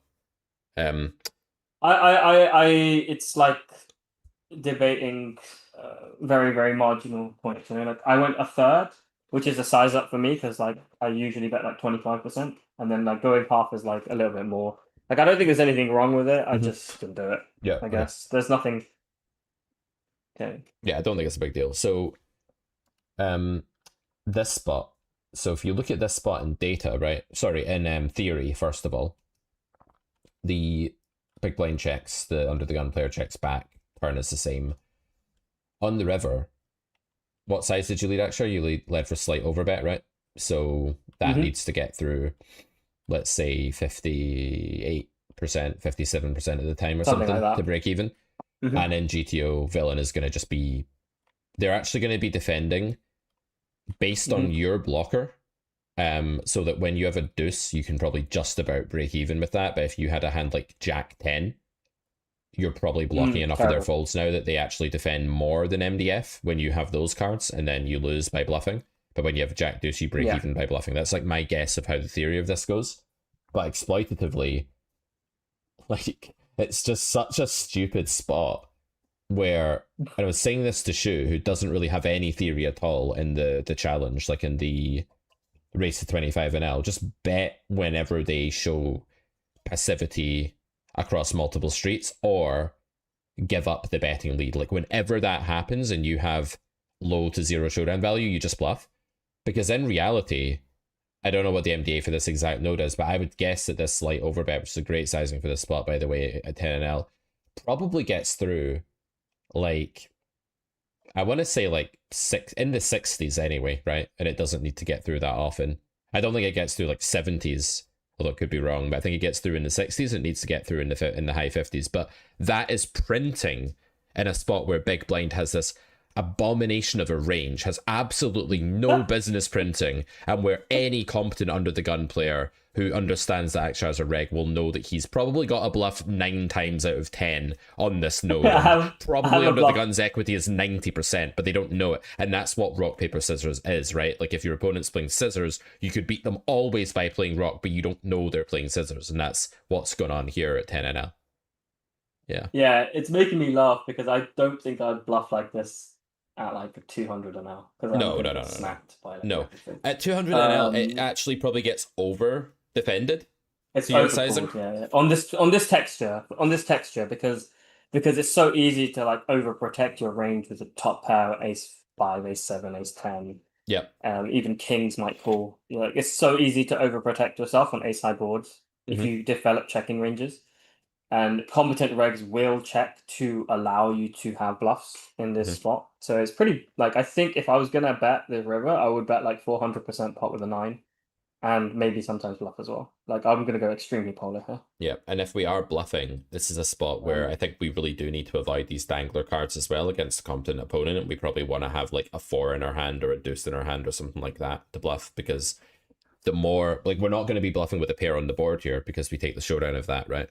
But if we have a hand like 4 deuce, I'd imagine you can like just about break even in theory with that hand by bluffing, but as soon as you have like a jack and a 10, just forget it. Like you just can't, because you're then blocking more of their Yeah. folds. Like if you block, it's more of a geeky GTO higher stakes point, but if you block the air cards that they have, like the sort of relevantly played pre-flop cards, like the jack, the queen, the king, the 10, forget about bluffing in these kind of nodes where people are protected. Like just forget about it. But when you have a deuce, it's like, Yeah. it's okay. Yeah. Pretty Yeah. much that. And I think one thing that's quite interesting is like I think people should be more willing to bluff at low stakes in these kind of check down lines and Mm-hmm. check lines, and they just don't. Just check down Jack 8 suited, like, Yeah. or whatever. Not like like just nothing, like no Yeah. hope in Or the world, jack but just 7 check on it this down. You're board. like, Yeah. wow, Which is fine in GTO when you have a yeah, jack and a 7. exactly. You're Let's not check it actually out. meant to bluff, but you have to. And I struggle with this, Yeah. right? As someone that built the Carrot Poker School, and like spent ages learning and teaching what are mandatory bluff spots and what are not mandatory bluff spots, and this is clearly not one, but it is Hmm. exploitatively. And you just, if you play low stakes poker, you just have to press the bluff button and trust that your opponent's not thinking that they're not protected. Even like, and it's almost like when you study theory and you start learning CPS grade 2, and you're like, I know this is a spot where I don't have an advantage. I'm really not meant to do that much bluffing. I've got to be careful. But then you apply that literally, like the guy that just mashes the bet button here beats you, right? Audio went out? Really? Yeah. I Whose mean, audio?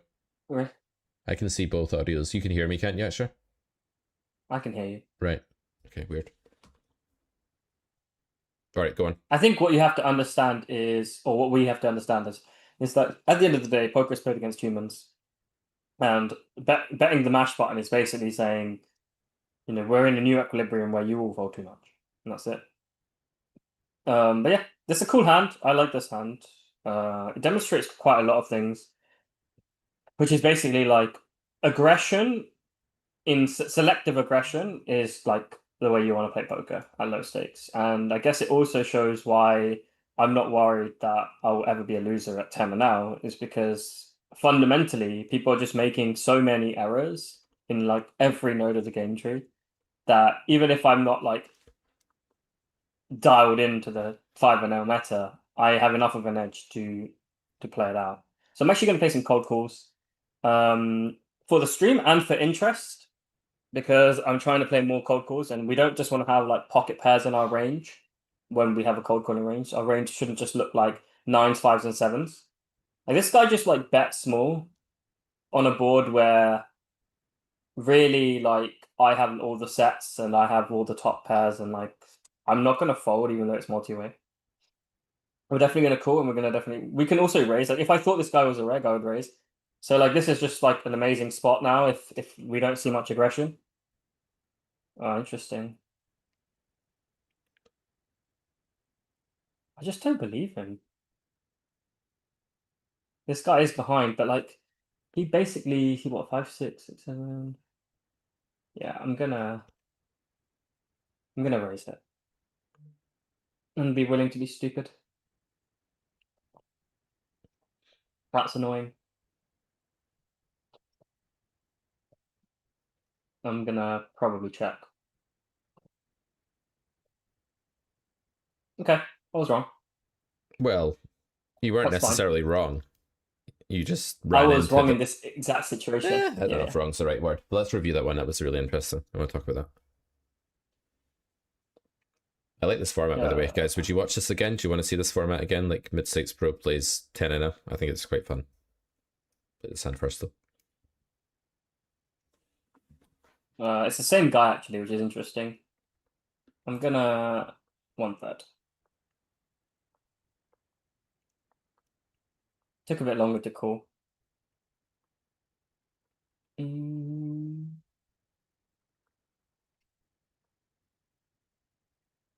gonna check the turn, actually. Yeah. And I'm gonna consider bluff catching river. So he just pots the river. I mean, given the way the previous hand played out, it's kind of interesting that he pots the river here. I'm probably just gonna end up folding and assuming he has too much 10x. So okay, guess we're folding. Yeah. Yeah, pot is the kiss of death at 10 0. It really is like the upper ceiling of the greed of the pool. Yeah, nice. King Queen. So I kind of see where you're coming from on turn. Like I think when we say I don't believe him, I kind of think that I believe that he has a pair a lot and doesn't understand relative hand strength. I feel like he just has like far too many overpairs. He has a lot of 10s, he has a lot of like jacks, he has a lot of like pair plus draw, 10-9, ace 9s, like maybe some straights, sure, maybe some sets. But I expect that to bet bigger a lot. And then like aces, I wouldn't be surprised if he had like aces and kings and stuff that just should never be betting any sizing on turn, but just are. The only thing I kind of like that sucks here is the double whammy of like us having no redraw really. Well, we do have some against jacks and 10s actually. We have like, well, the queen isn't even live against. Yeah, I was maybe a bit optimistic about my king and queen, but yeah. No, I think they are live sometimes. I think you're right. Like against like 10-9 or jacks or 10s or something, they are live. And I think jacks and 10s are more likely than aces and kings here actually, based on the fact he bet turn to two people. The player behind really sucks for us though, and also he looks a bit nitty. Like it might be our reads could just be off. Like it could just be a stretch to say like this guy may just never have kings and just only have 2 pair plus or pair plus draw plus. So like if you made me guess, like I was wanting to fold turn, but I really wanted to raise turn to 16, like exactly your sizing. But something told me it was just a bit losing and I shouldn't. But I totally see why you wanted to. But I could be wrong. It could be winning. I don't know. But I totally see where you're coming from here. Because, like, see if that other player wasn't behind. Because, like, the problem is the guy behind has got 2 pair of sets, 6 sets. He's got a bunch of nuts that are just never going anywhere. And I feel like that just eats away at the odds of this play. But see if that big blind was gone. This guy with the 8s is getting a raise from me 100% of the time. Because, like, I just feel like he's betting too merged. And I'll follow through river as well, by the way, because I feel like a lot of their range when they bet call turn isn't a 6. It's actually like 2 pair or a set. Or jacks or 10s. And I feel like I might even get them off 2 pair or a set sometimes. And I'll get them off like jacks and 10s. So I think raise turn bomb. Yeah, I mean, I I was ready to bomb the river, but obviously we river top pair. So now we're like beating 9-10 You're and beating like tens and jacks now, and nine jacks and ten. You've tens definitely and got to check river now. Like, there's no way bet's yeah. better than check now. But yeah, really That cool hand. that's why I said it was annoying. That's why I said it was annoying because I was like, fuck's sake, I want to bluff, but I can't now. But yeah, it's good. I do agree. Like I did think about this guy behind. I don't. I think my greed of getting into this spot with this player in his obvious range was very high, Yeah, and I didn't give this enough of a factor. Which is this is a very important factor. Like him having 5-6, 7-6, 9-6, whatever, is like a big deal. yeah. It's such a But hard yeah. spot because you have to restrain yourself for reasons that are less exciting than like the main theme of the main thread Yeah. of the thought process here is like I get to exploit this merged like overextending cutoff who has no business playing this way, but there's just this like kind of blocker in the way in the form of the big blind, and like you just can't really Yeah, yeah. do anything, but you want to. Yeah, cool spot. The cold call pre, by the way, I think at these stakes, like if you ask me what's genuinely better, it might be better without a known fish in the big blind to 3-bet a bit, but it's not going to be by much. Absolutely. And the thing is, like, what you're doing is you're building this strategy that against regs is going to be really cool because regs are awful at cold called pots. They're really, really bad at them because they've faced enough 3-bets to know what range to 4-bet. Like 200 Russian cash, let's say, a reg will know what to 4-bet you with. They'll know what to defend and what to fold. But if you cold call, they will not really know what to do because they've never needed to prioritize that. And that's like the deep dark forest thing again, right? Which is part of creative play. Yeah. I'm really interested in making more cold calls, Mm. simply because I do think there's a lot of edge to be gained in pushing people into the forest where they're not prepared. They're like what do they do? How do they play? Have they studied this? Like no. So it's very easy to like not know what to do. Yeah. But I do think for the record, I think 3-bet is better. In terms of for like in that individual hand, probably 3-bet was better because the guy was a fishier player anyway. But for the stream and for my own sense of creativity, I'm trying to explore different avenues. I'm gonna actually bet on the King 7-10. Yeah. I And what I normally really don't like have about much this stream bets. is that we are, for the most part, trying to maximize true EV. Someone said I don't say the words anymore, so there are the words. So he called me twice, snap call. I'm gonna value bet river for sure.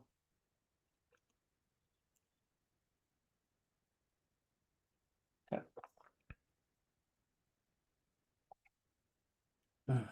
Should win like 100% of the time. Amazing. Yeah.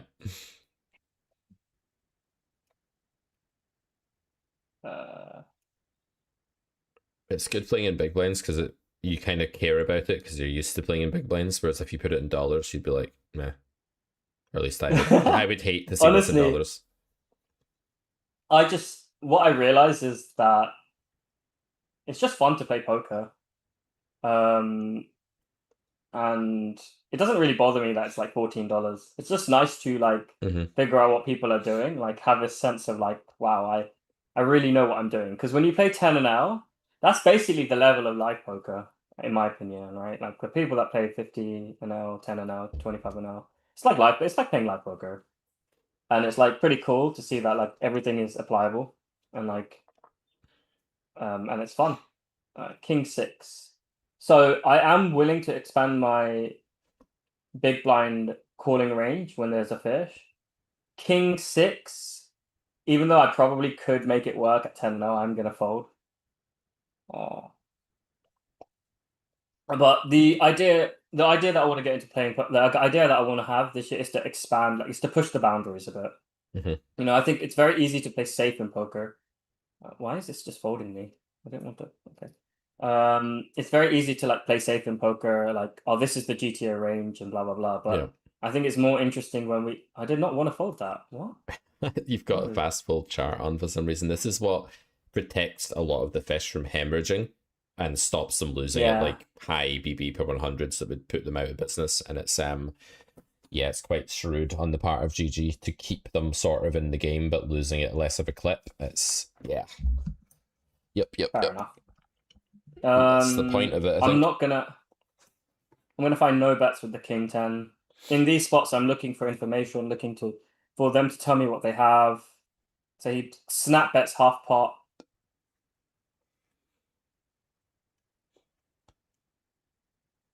And yeah, I'm not folding. And I'm not folding again. So one key thing that you have to think about when you're playing against recreationals is this isn't like as polarized as a human. Like he'll have random pocket fours here, and we have to call.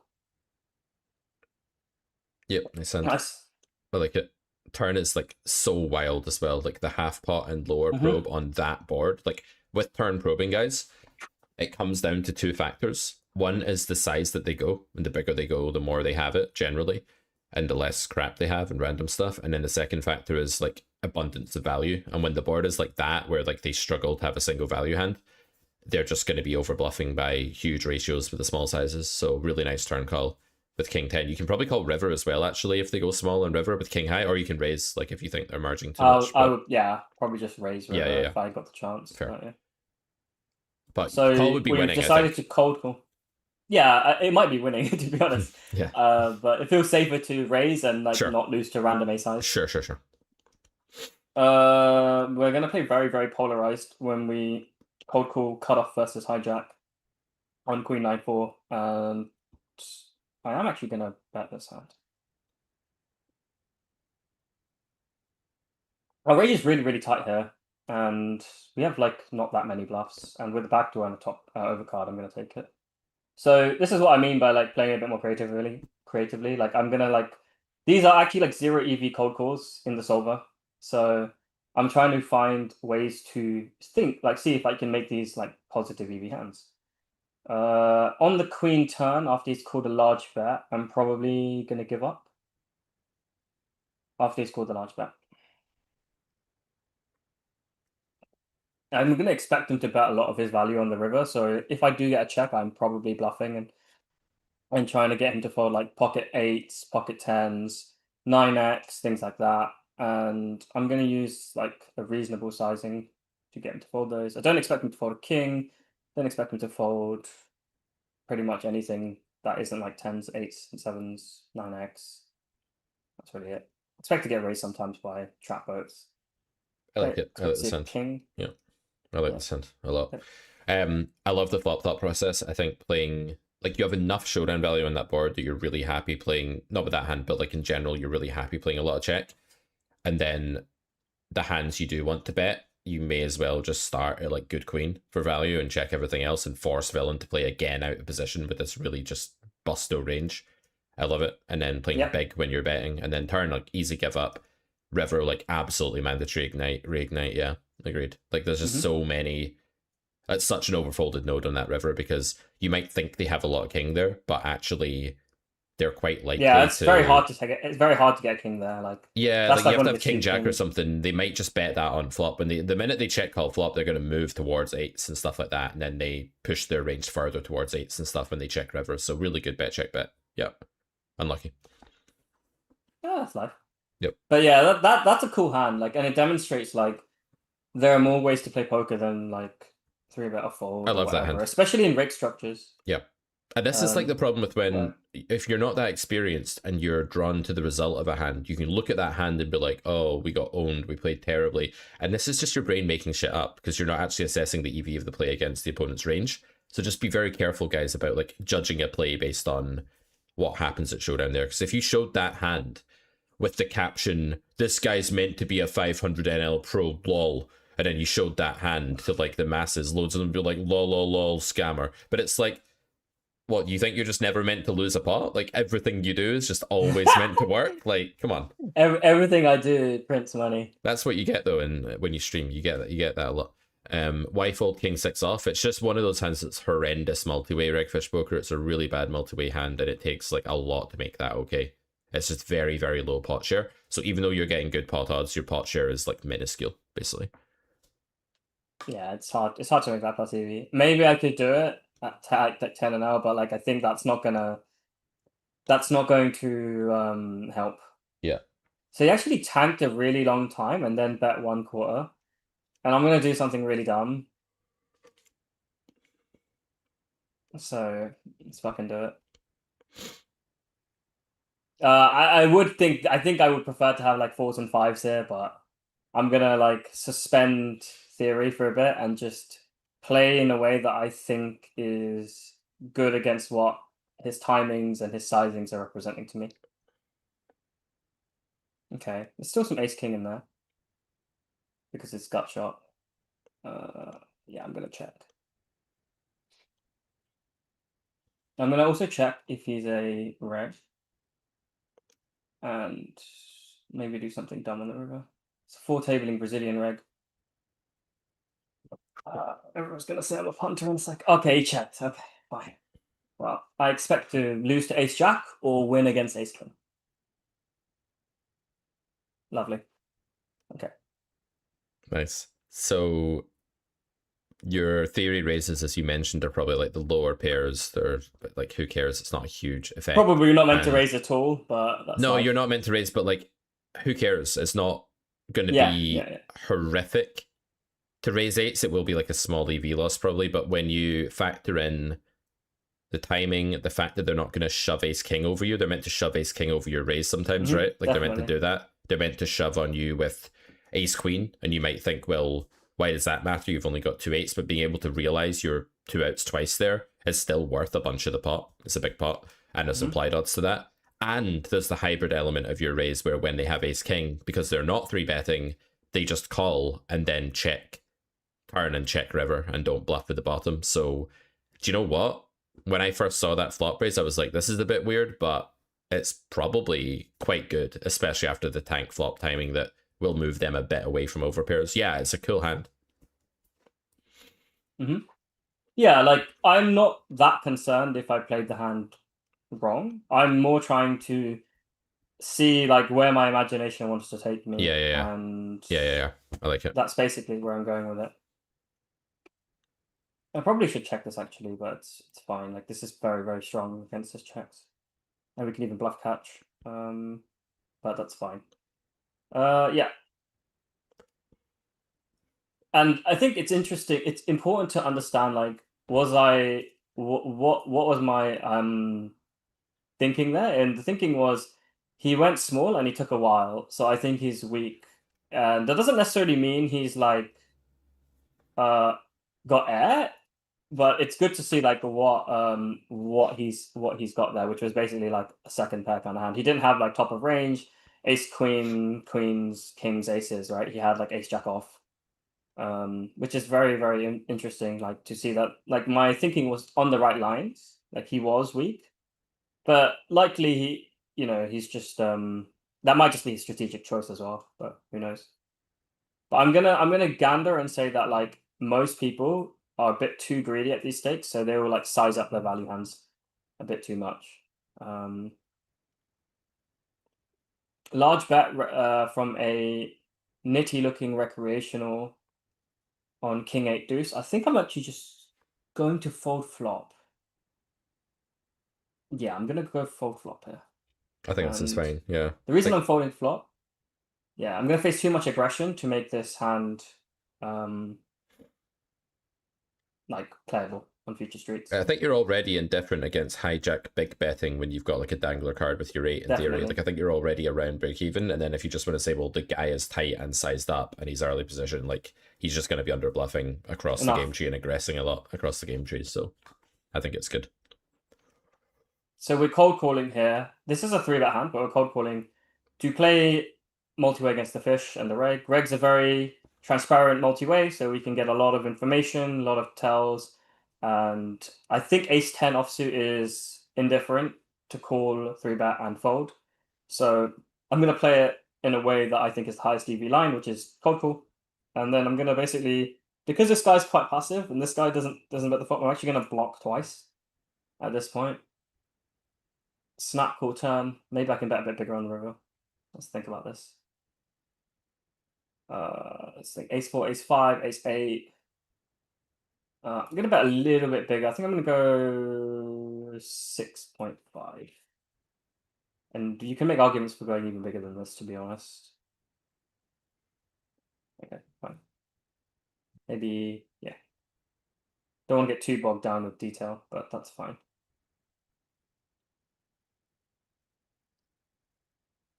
So Peak 40 Peak. I didn't know you were playing. Peak 48. Not that old, mate. So this board is not. I think. I think he should have some leads, and he's not going to find them. I'm going to bet like 3/4 pot check, and I'm going to check a lot. Actually, his VPIP is my age, not his screen name. Yeah. Unfortunately, he like snap checks a turn, which basically means that he's got like nothing really, and we're gonna just like play against that range perfectly. 420 honey bun, go he's... ahead with your question. I will fit it in as Bums with Whiskey Nash says. How much do you change your game when you play reg tables versus Zoom? I love playing reg tables, and honestly, like I don't change. There's not really like changing my game because I don't view my game as something that is static. Like every decision is a dynamic decision that's in the moment. Like so nothing really changes. I just play the way I think it's best to play in that situation. If that makes sense. Like I'm not like specifically changing strategy. Does extra stream? I don't stream, but I am looking to think about streaming some low stakes for fun. You've said this for years, mate. I don't believe it. Yeah, well, something has changed. True. The thing that's changed is I'm actually like less afraid of people's judgments, which is one of the reasons I didn't stream. Was because I was a bit sensitive about how people view things. But now that I've proven to myself that I'm a winning player and I'm good at poker, and I don't really care so much about how others view things, so that makes me want to actually like put myself out there a bit more. That's good, mate.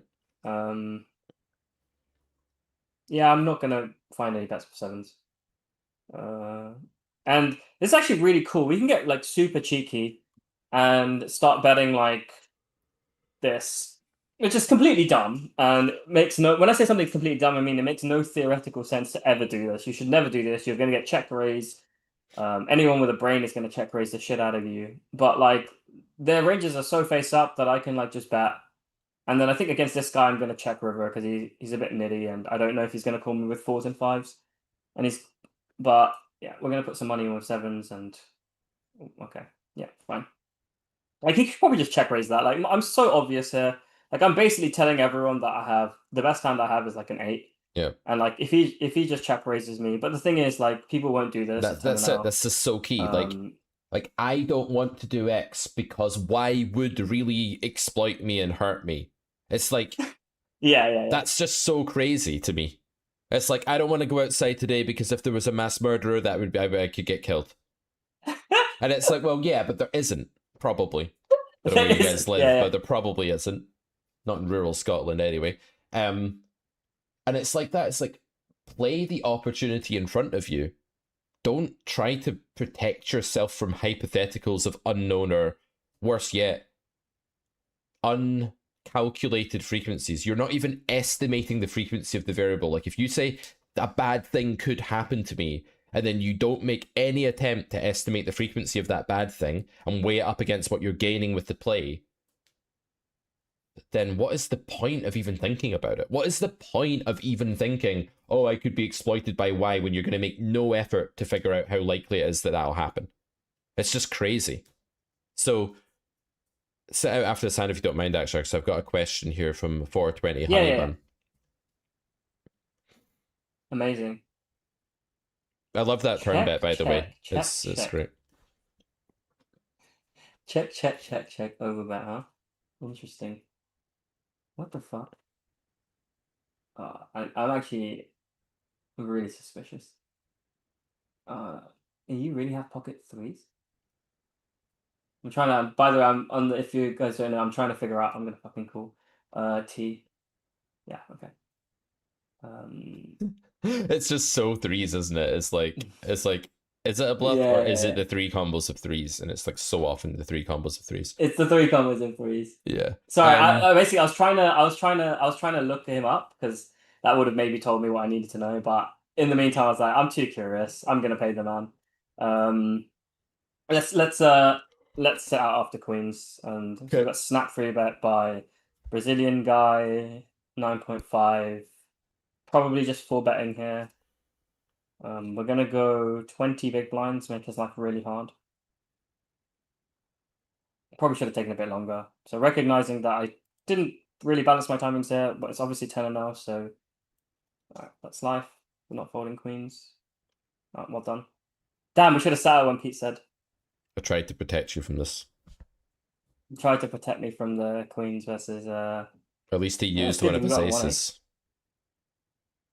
GG. Alright, let's set up. So this question, hang on, let me just go back to the question. Why is it not sitting me out? Press the global cash game sit out at the bottom There left. we go. Yeah. There we go. Got it. It's a bit glitchy. The question. However, so okay, so can I take wet blanket theorem a step further? So there are no plus EV bluff combos on wet unfavorable for range runouts. It depends on. Okay, so wet blanket theorem is the idea that in a really unfavorable world, it's from Carrot Poker School Grade 3. The best that you can do with bluffing, if it's a really unfavorable world for your range in theory, is break even by having the ultimate blockers, and then every other hand is a losing bluff. It's a bit like that last hand Akshar where it went check, check, check all the way to the river, and you're in like a really terrible climate for your range, but you bluffed anyway exploitatively. But that's probably a wet blanket theorem spot where even if you have like the best blockers, you're making like a tiny minuscule shred of EV by bluffing, or you're just break even, and then everything else is like losing the bluff. So that's just to set this scene here. So that's what Honeybun's asking about. However, in Solverland, we must at some frequency bluff our neutral EV combos because we cannot deviate and say I'll pure check since it's the same EV, because we would fall into a linearization pitfall. We must have enough bluff combos versus value combos in range to make villain have to bluff catch middle strength hands. Otherwise, they could exploit overfold and print versus our range. So what you're describing there is the conditions for remaining inside of an equilibrium, right? You're not describing anything that we are incentivized or disincentivized to do necessarily in the real world. You're just saying that's what makes it an equilibrium. That's what makes it a sim that we're looking at. That's what makes it GTO, right? Is that if it wasn't that, it wouldn't be equilibrium anymore because we'd be playing an exploitable strategy. Sure. But to take it a step further, if you are playing against specifically overcalling fish, who would on average overcall, that would turn our neutral EV bluffs into negative bluffs, and therefore we could derive that against an overcalling villain, it's always a blunder to bet wet unfavorable runouts. It would depend on their landing range, and the thing is that the funny thing here is that a very stationy bad opponent on a very wet runout, and I mean, I think you're using wet here a bit too loosely because it depends on the rolls and the pre-flop ranges and the action sequence and all of that. Wet isn't enough to make it an unfavorable runout, right? But let's take that situation that Akshar was in and say the board is King, Queen, Jack, 8, 7, right? Yeah, you can find a similar, or you can find the hand, but let's say it's like a board like that. And not this one on screen, ignore this, guys. But let's say that, in fact, Akshar, can you find that hand ages ago where you bluffed the river with the Jack 3 suited or whatever? It was like right back at the start of the session, and maybe it won't even show it anymore. No. I won't show it anymore. That's annoying. Can you not go further back? No, it just stops you after a certain amount of time. That? Yeah, I think it does. That's all right. So anyway, say you've got like a high board, you call out the big blind, right? And it's King, Queen, Jack, 8, 7, and it checks all the way to the river. You're the big blind, and villain's under the gun. You're the caller, they're the razor. So that's a terrible world for your range. It's like this really high board that's really bad for you, and your best bluffs just break even or win microscopically in theory, right? Now villain is a station. Of course you should bluff nothing. Like, of course. Like, if it's a spot that is like an equilibrium 0 EV to bluff with your best combos, you should have no bluff combos. But like, the whole mode of thought here can just be shifted to if something is plus EV, you do it, and if it's negative EV, you don't do it, and if it's break even, it doesn't matter whether you do it. If you just make that your mode of thought, you can still understand in the back of your mind like what makes equilibrium and what balance is and why solvers do that. But ultimately, what you should be trying to figure out at the table is, what's my fold equity here? So if it's a calling station, paradoxically, those players, after they check multiple times, often have nothing. They just have an underprotected range, and they might actually fold in that node. You don't want to bluff a station when they've been filtering and been doing stuff. That's when you don't want to bluff a station, when they've called a turn check raise, when they've called an overbet, when they've been doing stuff, when they've check raised you on the flop and check called the turn. You don't want to bluff a station. But to bluff a station when it checks all the way to the river on a wet board, that's probably fine, because they would have bet their good hands by now. So actually, if you're the button, let's say you're under the gun now and the board is like, no, let's say you're big blind, right? And it's 4 flush. It runs out 4 flush. That's bad for you as big blind. It's generally good for under the gun. You can bluff a station there because they just have nothing. They just have nothing. It's probably overfolded. So don't assume that because someone's generally a bit stationary, that they're stationary in all spots. Because there'll be spots where a station lands too weak and overfolds, and then when they've filtered, that's when you don't want to bluff them. But the interesting part of this question isn't even the theory. The theory is just obvious, right? Like, if it's break even to bluff, don't. It doesn't matter what you do. If that swings negative, don't. And if it swings positive, do. Like, that's just it, right? That's just all you need to care about. What's important is how you hand read a calling station here. And there are spots where stations grossly overfold, and there's spots where they grossly underfold, and it's all about their filtering. Sorry if I'm not like answering that correctly. I just find the theory part of it like kind of a moot point. Like, yes, it's like that in theory. That tells you what you need to know about the spot, like in theory. But then like you should just you never have to have a certain number of bluffs in your range in practice so that people don't blah blah blah against you. That's not good poker thinking. That's just theory over like infinite hands. In practice, you never have to do X so that they don't do Y when you've not assessed whether they're likely to do Y. This is what we need to stop as a population. We need to stop abstaining from X in fear of Y without assessing frequency of Y. That's what we have to stop. Hopefully that's clear. Kind of ranting. I'll take a break from ranting now, actually. Don't know if there's anything you want to say on that, but yeah. No, not really. I think you covered it. Yeah. So, what should we do? Do you want to wrap this up soon, or do you want to play more, or what do you want to do? I can play for like another 30 minutes if you want to keep going, or if I can wrap it up if you want to wrap it up. Up to you. Well, I think you should play a little bit more. Maybe 15 minutes, then I've got a bit of work I'll need to do. 15, 20 minutes. Okay. I will just quickly remind people that the Bronze Carrot Pass is live at Carrot Corner, and it's free. And you can start your poker education with us now for nothing. And you can just go and pick it up. There's 12 videos in the Bronze Carrot tier. All you have to do is put in your name and your email to make the free purchase. That's it. And that's all you have to do, lads. That's it. 53. Yeah. I'm going to go make a coffee. I'm just going to leave you playing for a bit, okay? Yeah, no problem. All right. We are not going to 3-bet Jack 3 off, even though it's probably good. We are going to mostly call because fish don't like to fold 3-bets, and he min opens. So yeah, we have to probably fold the flop against big. That's fine.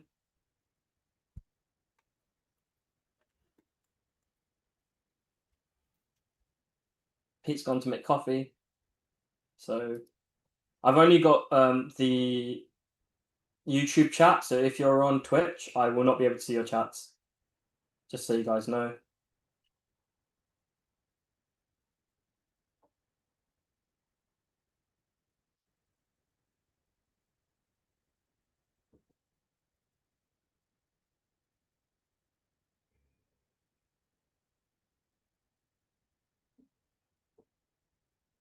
$10-7 off. Not good enough.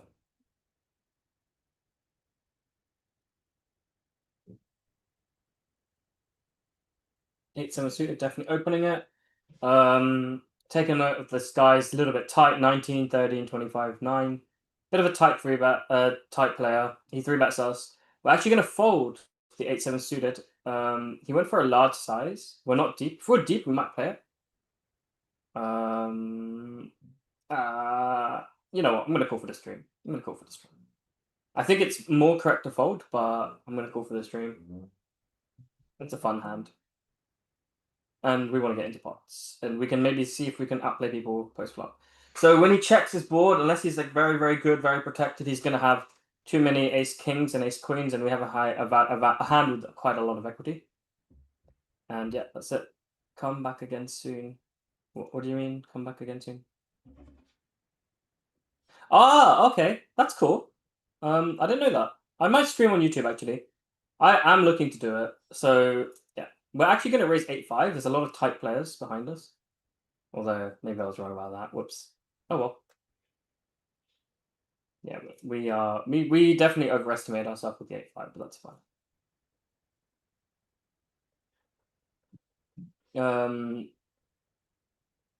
Yeah, can't do much with ace 10 off.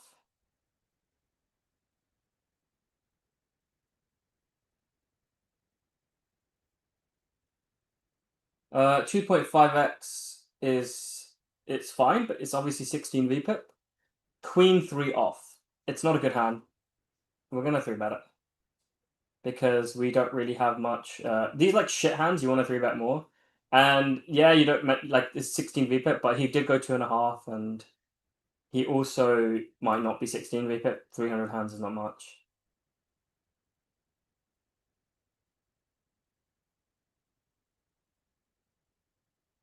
Oh, that's really kind. I'm actually like, I wasn't expecting so much positive commentary, so I will, because of this, I'm actually like really interested in streaming a bit more. I will definitely do more streaming. In fact, I might set up a weekly thing and like try to go from there. 6-5 suited. Let's see. This guy, I'm gonna peel this hand because I think this guy is not gonna like squeeze enough. And we can play this hand. This is a 0 EV call from the small blind. See, there's like fast checks here. Rooting out king 10, rooting out pocket aces. And then let's see what happens. Let's see if we can perhaps. And then like the snap half pot. Like this is like really, really weak. And I would ordinarily like really attack this. The only reason I'm not attacking this is because you know what, I'm gonna attack it. I'm gonna attack it. This is like not strong. This is like ace 5, ace 4. And then I'm gonna like pot, I'm gonna basically pot the river, try to get him to fold an ace. Maybe like this much.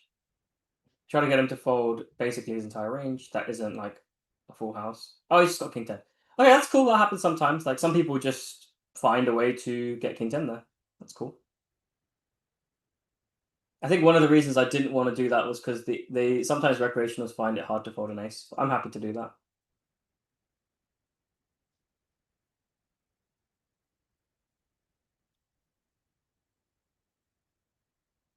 Jack 10 off. We're gonna open Jack 10 off. Break even hand in theory. From these positions, probably. Maybe slightly losing, but table composition, having like two nillier looking players there, get 3-bet to just fold.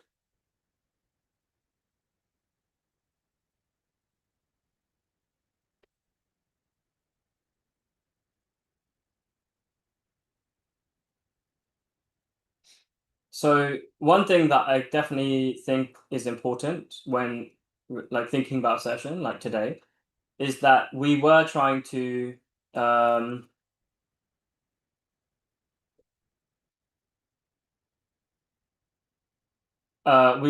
push the boundaries. So I know I've made a lot of mistakes, or at least what I think might be mistakes, but I'm not that bothered about it because today is the day like I'm trying to see like what the maximum of the limit is and seeing like if I can push the spots in the way I want to. And a lot of the time when you do that, you're gonna make mistakes, and that's fine.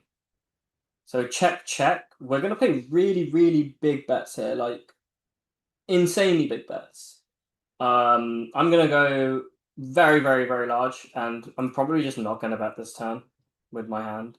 But once he snap checks, we definitely need to bet the river and get him to fold some 4s and 5s.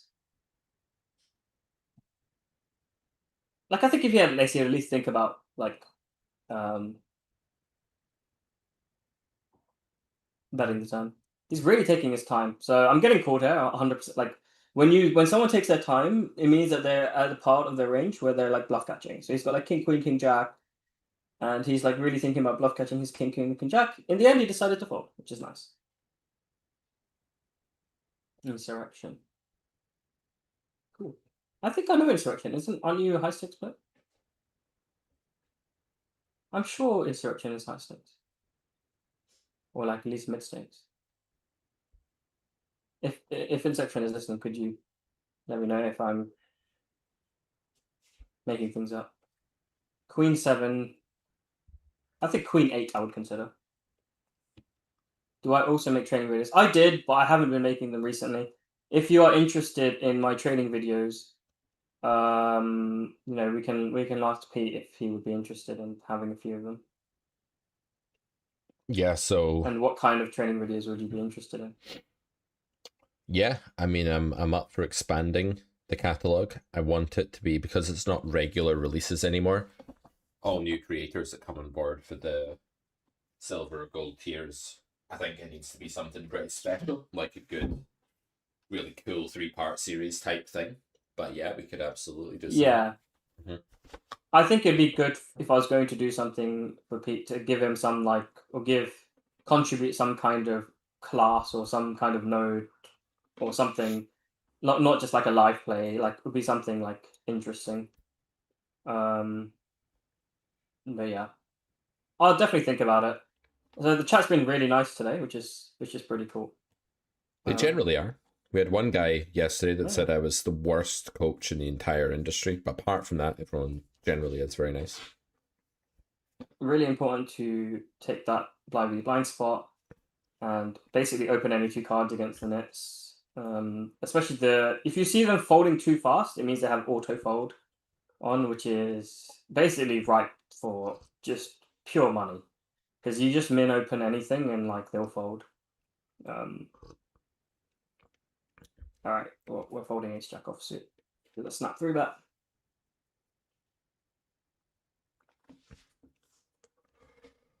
Oh, okay, playing MTTs now. Yeah, I did think that you were playing 500, 2K or whatever. I remember we did some hand reviews together, right, Justin? I think we did. Retiring is a popular life choice for a poker player. Love a good retirement. 7-6 off. We're gonna throw this one into our 3-bet bluffing range. Basically, you can pick any 2 cards in the 3-bet.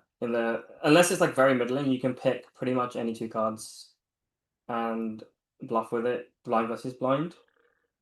At some frequency. Or at least if it's not the solver approved, it will be like extremely close. And it's good to have some trash in there. Yeah, autofold for fish is a very bad thing for regs, indeed, Sean. Yeah, I mean, I agree. For like the fast fold games aren't amazing. Like fast fold is a great format to make content and to learn and to play hands to like study.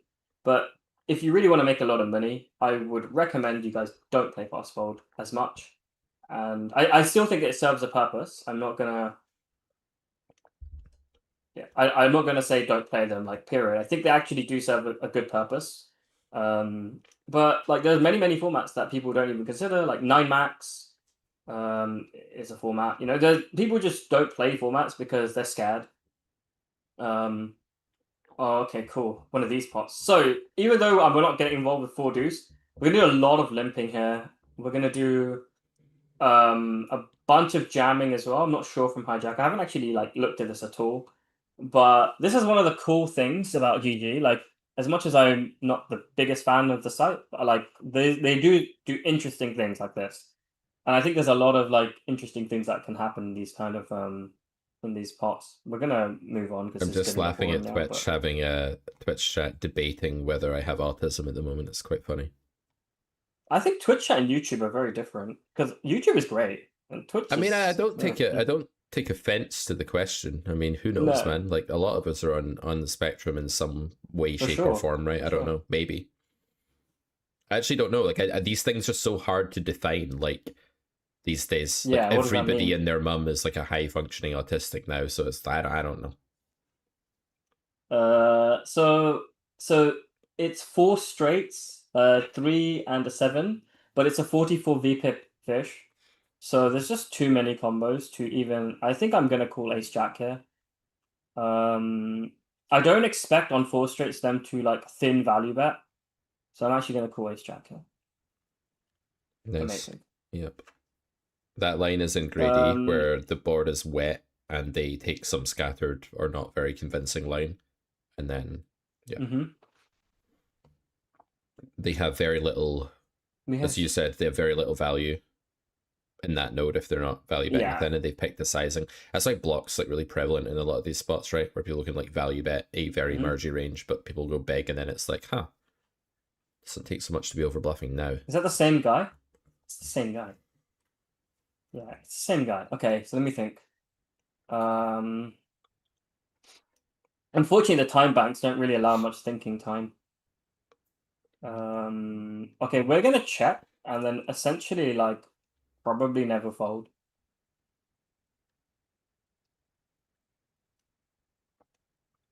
Yeah, we're not folding. Is there ever reason to raise here? Like there are actually some decent reasons to raise, denial reasons and stuff, but I think we're just gonna play call and then check and then close our eyes and hope to see 8-7 of hearts.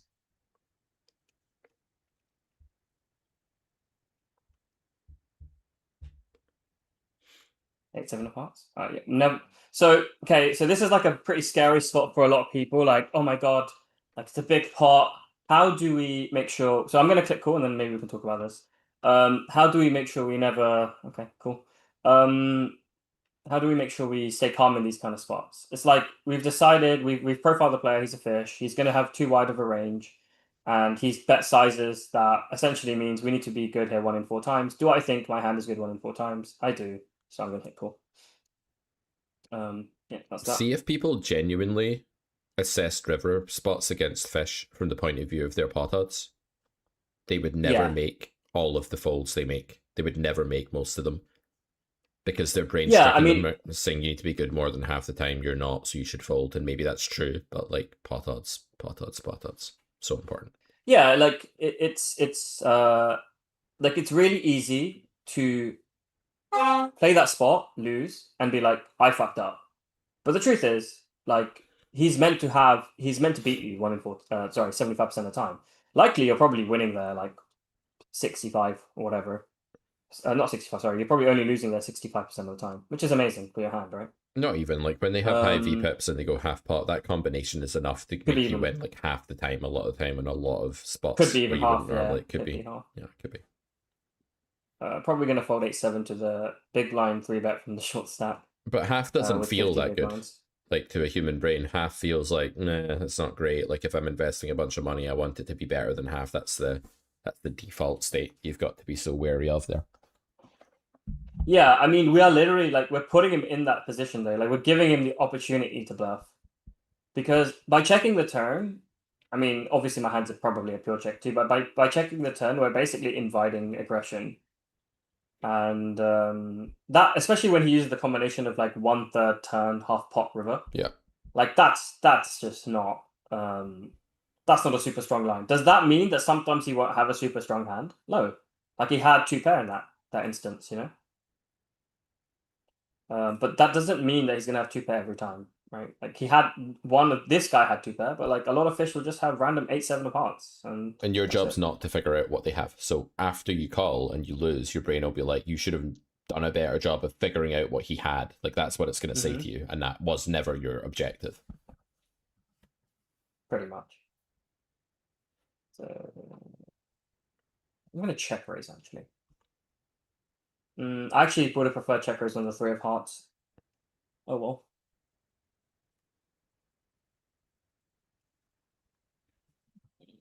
Will this guy fold an ace? Will Russian guy fold an ace? I think he okay. Yeah, I'm check raising. And we're gonna have to go pretty large here. So I mean obviously there's a chance that he's like sandbagging me with pocket aces, but we're gonna go for the check raise. It's a multi-ace spot. I'm gonna get a lot more credit than I should. And I'm probably gonna give up on the Queen of Clubs because a lot of his Calling range on the turn has is flush draw, so I'm gonna basically give up. And we should be playing check raises with a 10. I'm gonna expect to see like ace 5 if I lose, or a flush. When he bets there is a flush. Or full houses, so well obviously we have nothing to do here to but fold, but in general, like, he's gonna struggle here to find bluffs. I think he has to turn like Queen Jack into a bluff or something. Yeah, easily. Especially when you go that size on the turn, there's just so few hands that aren't at least a pair. Yep. I do really like playing check raises in multi-way spots, and I think people should consider that a bit more. Like, it's so like I think the reason why multi-way pots are not played so well is because they, you just bet all your value, or you bet too much of your value into players, and that means your checking ranges are kind of screwed in multi-way spots. And a lot of regs know this, or maybe they don't know it like data wise, but they know it intuitively. Which is why have you done any work on with PLO? Absolutely not. Sorry. It's like relearning like how to. I mean, it's probably not as kind of like learning how to drive a bike, but it's not the same as Hold'em. We are gonna actually play overbet check, and we're gonna actually bet 10-9. Yeah. The disadvantage to doing this is actually I think I might face overcalls, because I think you're meant to fold some ace-x. So I might get overcalled here. When he snap calls the flop, I'm like, I'm basically all in. Well, I say I'm all in. I'm definitely gonna bluff turn. Slayer 6 is fuck. Is this guy like watching the stream or something? That's really fast calls. Yeah, I think I'm sticking to the initial plan. Nice. This allows us to have bluffs on like these kind of runouts, right? Like I can now actually have a bluff when the straight completes. But I think that hand is actually really cool. If you guys want to talk about it, Pete. Yep, let's talk about that one, and then we're gonna have to wrap this up in just Then a we'll wrap it second. up, We'll yeah. summarize some stuff. All right. There's actually like a lot of things to this hand, not just the play. So I decided to open 10-9 off from hijack, and why would I decide to do that? Like, let's try to figure that one out first. Tilted, really tilted, really So angry, tilted, bro, really absolutely mad, bro. tilted. Yeah. All right. So I think 10-9 off is like a very, very it is a very dubious open, guys. I'm not gonna like sit here and lie to people and say that it's like it's a GTO pre-work, but I think it's losing like 0.04 big blinds or something, 0.05 big blinds. So it's losing a 20th of a big blind by opening. In reality, if we have a 13 VPIP player on our left, and a bunch of 21, 22, 22 VPIP players, these players are really tight, right? People are under 3-betting the big blind. They're probably under 3-betting it, under cold calling a little bit as well.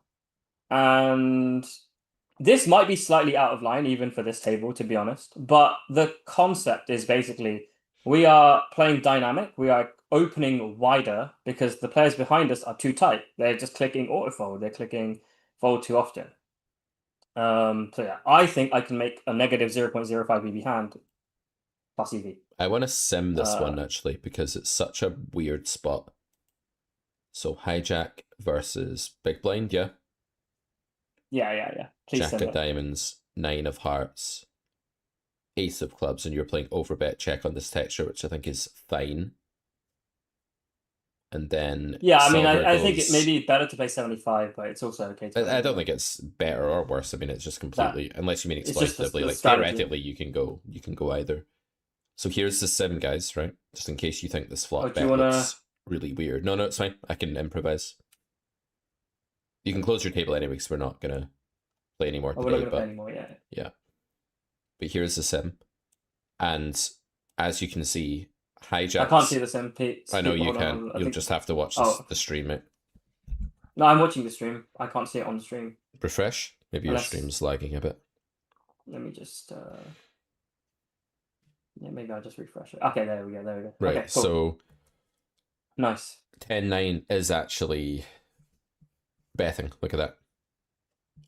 Yeah, And yeah. It makes a lot of sense. it's getting better hands to fold. Villain is going to be indifferent with a load of jacks here. It's a vulnerable hand and it has a 5-out redraw and it blocks the nuts. So there's so many hands that are betting here that I really need to consider, like sevens, under pairs, set outs, basically. yeah, but you're early position. You know? That's the thing. So you really got to Yeah. reach down into, or reach up into like partial showdown value to bluff. Like you can't play this spot just bluffing gut shots and open enders because you'll just be like way too value heavy. You'll be way too equity driven. And it's not that we care about balance, but like it just is a shame not to capitalize on fold equity more. So really nice find with the flop bet there. A lot of people don't find that at all. Even when they play big bet strategy, they don't learn that, you know, that's a bet. Big blind calls, and then the turn was he snap called your big flop bet, right? Yeah, he snap called my flop over bet and snap called my turn over And then the turn was 10? The 8. 8. No, it was the 8. Yeah. 8 of flush draw or rainbow? No, I think it was 8 rainbow. 8 rainbow. So when he snap calls the flop over bet, it's like highly unlikely they're slow playing. It's highly likely they have a hand like king queen or ace 7 or something, right? Like these would be the two sorts of hands that my brain would go to. 8 of spades, probably good enough. Sorry, say that again. 8 of spades. Yeah, I've got 8 of spades. That's on there. Oh yeah. And then you built like, what size of overbet did you build there? I was like 110, 120. Okay, so it's going 120 anyway. That's fine. We'll just use this one.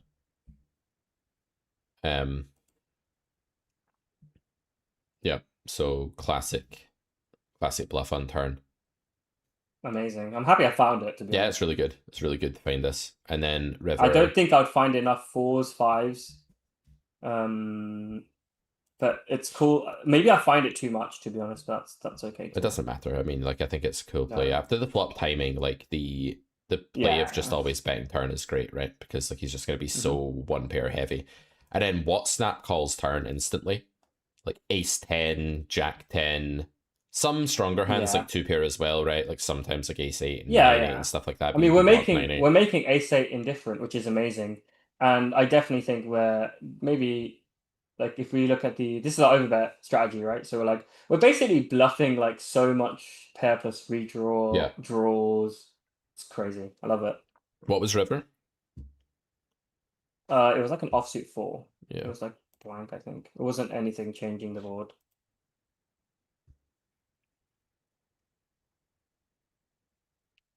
Yeah, it was it was basically an irrelevant card. Yeah, so it's basically break even whether you bet your hand or not here. I think. Hold on, let me just scroll down to check. Oh no, it's okay. It hates these blockers now. Yeah, I mean they're probably like you want them to fold something with a 10, right? No, like pair plus yeah, redraw. You need to fold ace 10. Yeah, jack 10, ace 10. And then bluffs. What is it? Bluff. Sorry, the sim is like horribly breaking. It just does this thing where it goes all dark for some reason. I think it's like at that. No, it just does this. It's so bizarre. Does it even bluff? I can't read it, Makes it's like just doing its GTO wizard breaking thing that it does. I think it's like it will bluff certain combos. Tens. Doesn't like the 9 with only like some 2 pair with the 9 and slow playing that. I don't think that's really a concern. But it's bluffing 10s like some frequency. Yeah, I mean, in theory, what I'm doing is not great because essentially, like, villain does need incentive to call the turn with bluff catches and then have a folding range and blah blah blah. But I think like I think the incentives to like shove turn with 2 pairs and sets and straights is so high that like I don't feel I'm gonna get called that often on the river. Yeah, like it will happen. And yeah, it makes sense to bluff king queen here. You're unblocking like ace 10, jack 10. That's forced to call turn fold river. Yeah. Nice. Amazing. Cool Nice hand. hand. All right, man. I really enjoyed that. I thought that was a great format of session. Just you playing and talking through all of your thoughts. I will remind people one more time that you can get started at Carrot Corner now for free with the Bronze Carrot. That is a free tier. All you've got to do is go to Carrot Corner, get now on that Bronze Carrot pass, fill in your name and email address, and then you will have access to it. You'll have it in your account. You'll have access to the Bronze Library. 12 videos on how to get started. So your poker journey begins with us for free. You no longer need to feel like the whole site is just behind this giant paywall. It's not. Check it out. Let's get you back on, Akshar. I want to hear how your journey is going. We could even review some hands from your proper stakes next time. We could do more 10NL. I could play a bit. We could alternate. Loads of different formats we can do. But I'd love to have you back on the show. I think you've really engaged people today, and it's been super interesting to see how you approach these games. So I don't know what chat thinks, but I'm sure they enjoyed it as well because we've had more views than normal. So there you have it. Yeah, I mean, next time I come on, I promise you guys I will have a stream channel. I think I will just do YouTube because YouTube is so easy to stream on compared to Twitch for me. Like, I don't know why I find the Twitch interface quite annoying to deal with. Yeah, But, you can get like Restream is what I use, and you can stream to both at the same time, and it's really easy, and there's like no admin at all. Like, it sets all your titles. I mean, I think there's like a monthly charge, but it sets your titles for you and stuff like that. And I can show you how to set it up, mate. But it'd be really cool if you do get your own thing. Remember to post in the Discord and let me know. I can even drop a tweet or whatever and just say that you're alive. I think people would love to follow you. Yeah. I mean, just to manage expectations, I doubt I'll ever stream more than 50 NL because at higher stakes I do like need all mental faculties working. Yeah. So yeah. Mm-hmm. But yeah. All right.